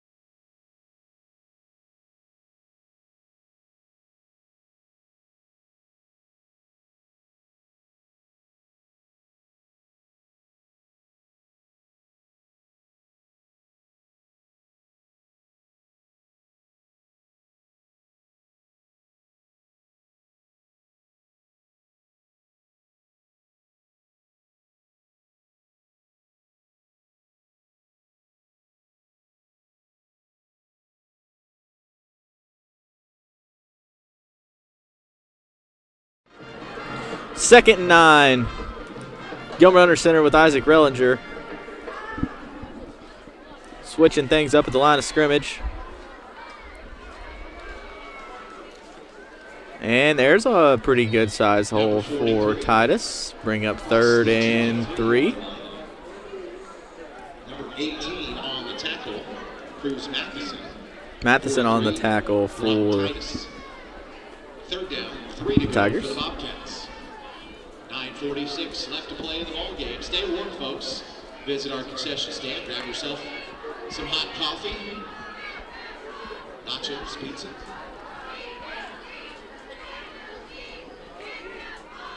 Four down territory, I would assume, for Gilmer. Down 17-0. Give to Titus. Forward progress. The refs give him a good spot. Looks like he might have enough to pick it up, and yes, they're he does. giving to him, moving the chains. Interesting play call, though. I mean, I know that's their strength, but they're making a lot of substitutions here. It's taking a couple seconds off the clock, and they're still not showing a whole lot of urgency. They got quite a mountain to climb, so they need to get going if they want to have a chance in this one.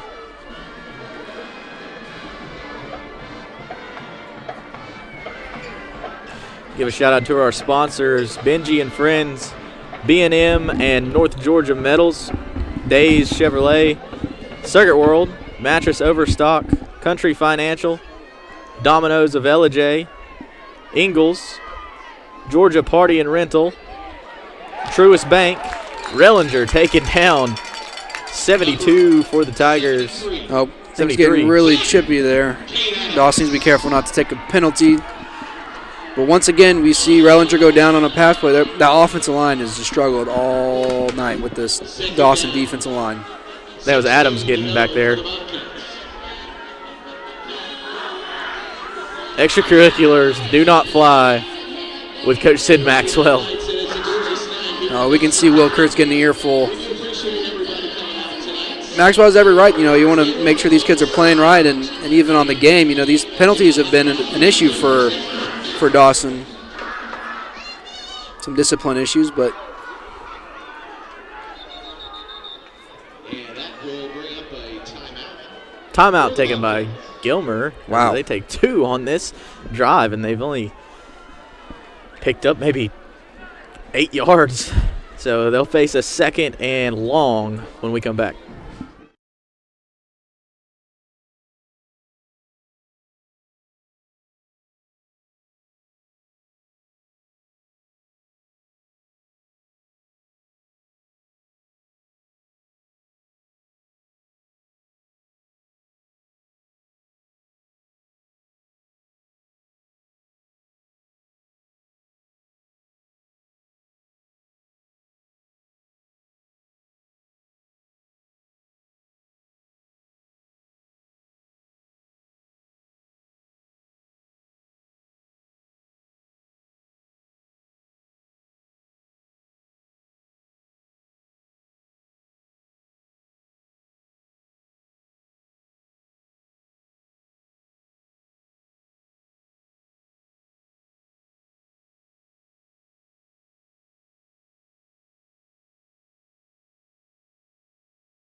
Second long. Gilmer sends a man in motion. And there's a little trap play. Hunter Watkins. Number 7 on the run for the Bobcats, Christian Webb. Birthday boy is there to make the tackle. Number 7 is Hunter Watkins. looks like it'll be 3rd and 10. Gilmer at the 26-yard line. Still a long way to go to get a score. That clock's running down, about 7.5 minutes left.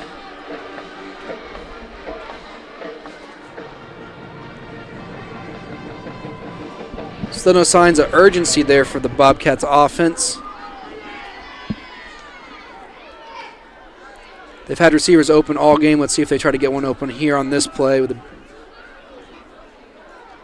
There's a pitch. Watkins got some room. If he can get another block, he'll have enough for the first, and he does, and he gets out of bounds. So really good play there for Gilmer. Watkins, 24, chases it out of bounds for the Tigers. Braden Crane. Getting out of bounds will stop the clock, but we need to see more plays like that out of the Gilmer offense. It'll be 1st and 10 for the Bobcats. Yeah, I don't know. Down 17 with 7 minutes to go in the fourth quarter. I don't think the fullback dive is going to get you there. You're going to have to get something outside. Make something happen. Safety's so real close to the line here. Maybe Rellinger takes a shot. Let's see. Nope. Another give to Watkins. And Rellinger took a hit on that one. Right, he's having a hard time getting up. To help make the stop. Uh-oh, we've got a Bobcat down. Hang on 1 second, and he's back up. Quarterback number 4 on his feet. Number 5, Ian Costley there, laying a big hit on Rellinger. 2nd and 10 for the Bobcats.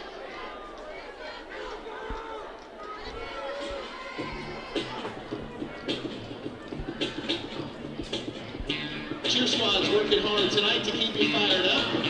Let's give them a round of applause, everybody. Here's a replay of that last play.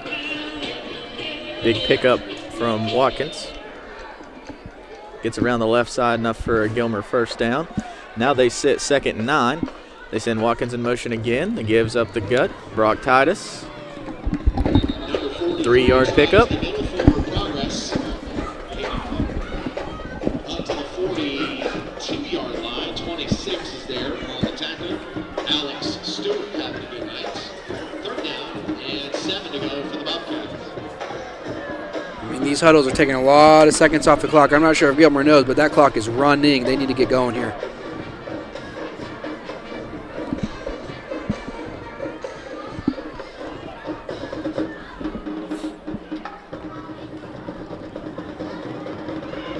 Go down the middle again with Titus, and he gets it into Dawson County territory. He picks up the 1st down. Number 4, Matt Bennett, is there to make the stop.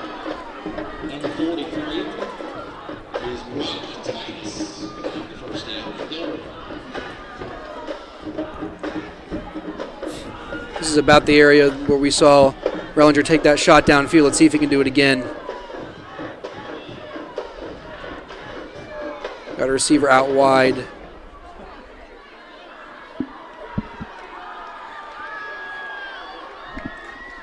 that is 43, one more time. Sticking with the run. Titus again. Elidor on the tackle. To help him to his feet. Good sportsmanship by number 33. Celebrating a birthday tonight. 2nd down. 8 to go for the Bobcats. It's an interesting choice to stick with the run here. You got to really get going. I mean, we're under 5 minutes left in the fourth. Down 3 scores. I mean, Rellinger looking to the sideline still. He needs to get going.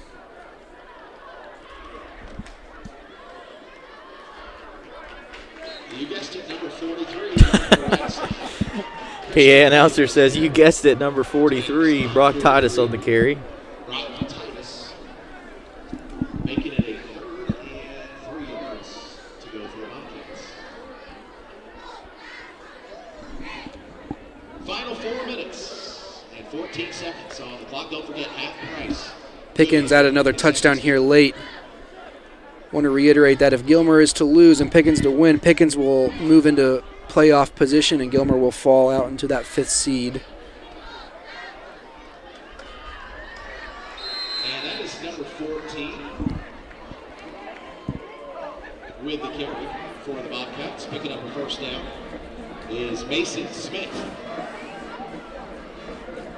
Drive continues for the Bobcats at the 36-yard line.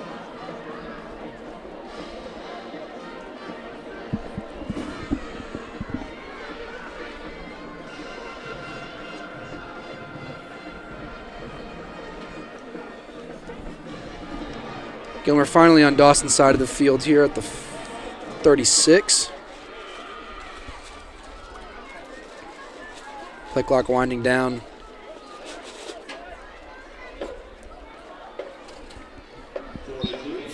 Another handoff to Titus.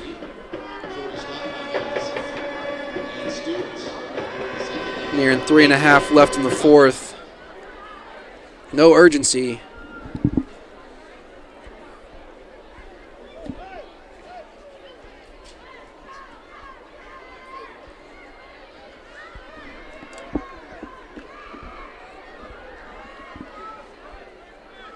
Definitely not playing like a team that's down by 3 scores. Not at all. We get another timeout taken, and we'll take one too here in Dawsonville. Really good play there for Gilmer. Watkins, 24, chases it out of bounds.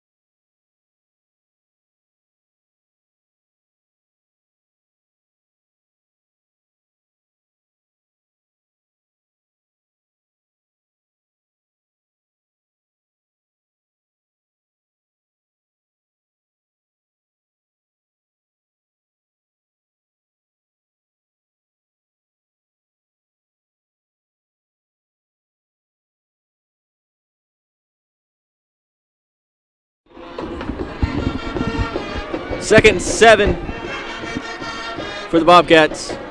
3:20 to go in the ball game. Give is to Watkins. Number 28 getting into the backfield, Kenny Nelson. Number 7 is Hunter Watkins. Changing the ball carrier, not the play. Not going to be enough.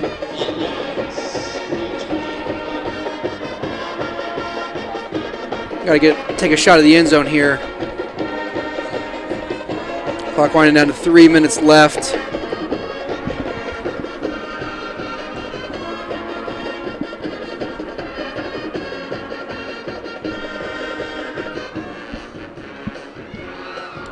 Some running room for Titus. Oh, making him pay. Bounces off tackle, picks up a good chunk of yardage there and goes out of bounds. So we may see Gilmer get to touchdown town yet. It'll be 1st and 10 from the 11-yard line. 1st and 10 at the 11. That would be a good chance to take a shot to the end zone, get some points on the board.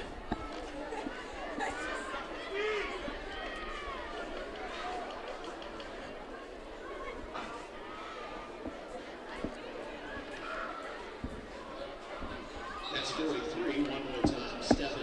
Another run up the middle. I'm not so sure this game isn't already over. They score here. They don't have enough timeouts to stop Dawson. All it takes is one first down for Dawson. The game's over. Yeah, you still want to see Gilmer get on the board. Never want to get shut out, especially during region play. That plus 114-point differential in region play just got even larger for the Tigers. And next week in Dahlonega is going to be a heck of a ball game as the Indians and Tigers line it up across from each other. There's a run inside the 5. Brock Titus. Number 13, Tucker Kane. 3rd down. 3 to go for the Bobcats.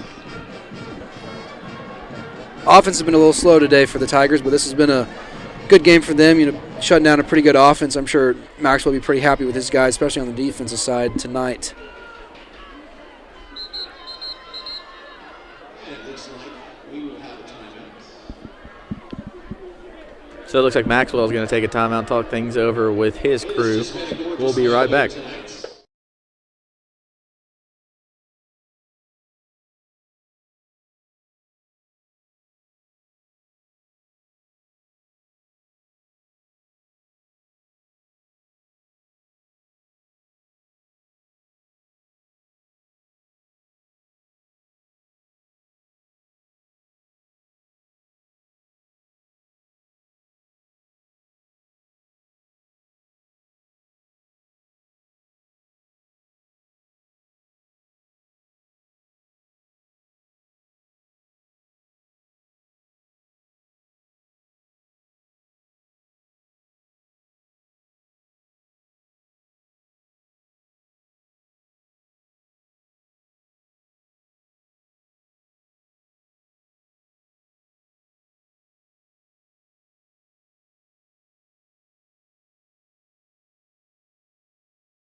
3rd and 3 for Gilmer, minute 48 to go in the ball game. See if Gilmer can punch it in here.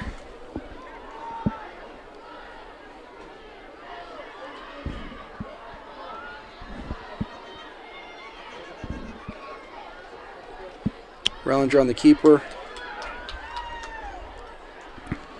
Nothing doing there. So 4th and 3.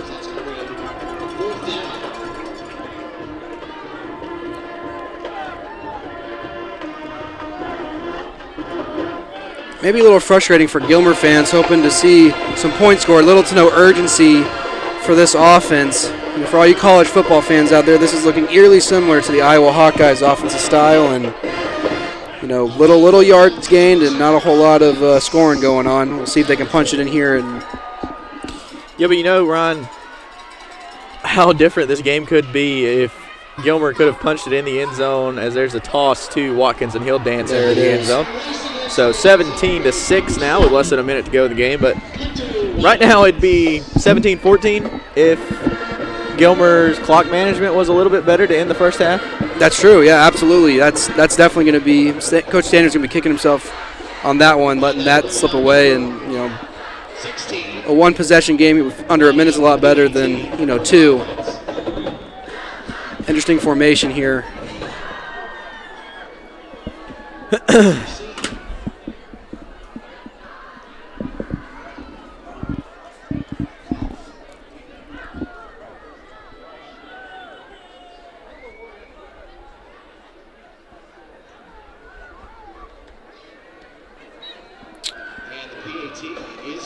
Kick up and good. 17-7. Gilmer now trails Dawson with less than a minute to go in the 4th.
(17-7) Dawson over Gilmer. Less than a minute to go in the 4th.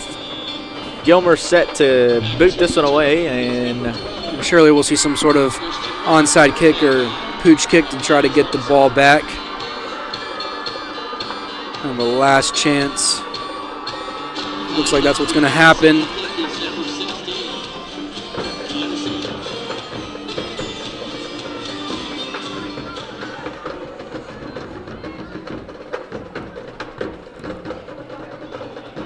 Oh, pretty good one.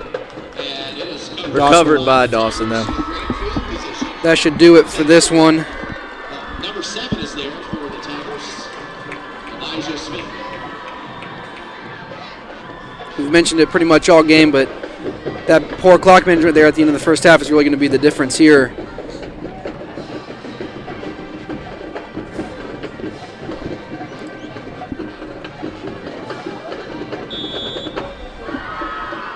Similar scores around the region. Lumpkin closing it out against White. They're up 3 possessions, and Pickens as well, shutting the door on that one. West Hall will remain winless in region play. Pickens excited to move into playoff position. Dawson lining up in victory formation. Got to run one more play here, but that'll be all she wrote for this one. So Gilmer's playoff hopes hang in the balance. Dawson can make sure they're the number 1 seed next week with a win over Lumpkin. And hopefully we'll be bringing you that game live on fyntv.com from Dahlonega. Dawson offense definitely going to have to be a little bit better next week if they want to get that win. That'll be a tough place to play. Lumpkin fans will be ready for that one. So that's going to do it here in Dawsonville. Tigers win 17-7, move to 7-2 overall, 5-0 in Region 7 AAA play. And they pretty much, second half controlled the clock, controlled the football the entire time. Gilmer offense was unable to get anything going at all, except for the long play to end the first half, and then poor clock management to be unable to clock it and get the ball in the end zone, or at least have a chance to put the ball in the end zone.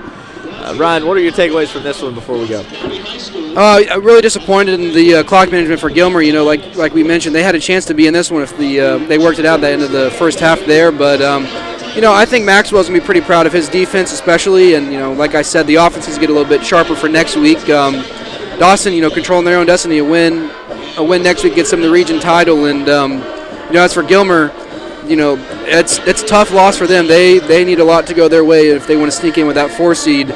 Now with the playoff picture looking at Dawson still sitting atop the division now, or region at 5-0. Lumpkin looking to move up to 3-1. Gilmer now falls at 2-3. Pickens up at 2-2, and Wesleyan at 2-2, enjoying moving up without doing much as they sit at home this week. The loss, White County loss to Lumpkin County, pretty much puts them out of playoff contention unless all heck were to break loose and they were somehow able to squeeze in there. But good game by both teams, great showing.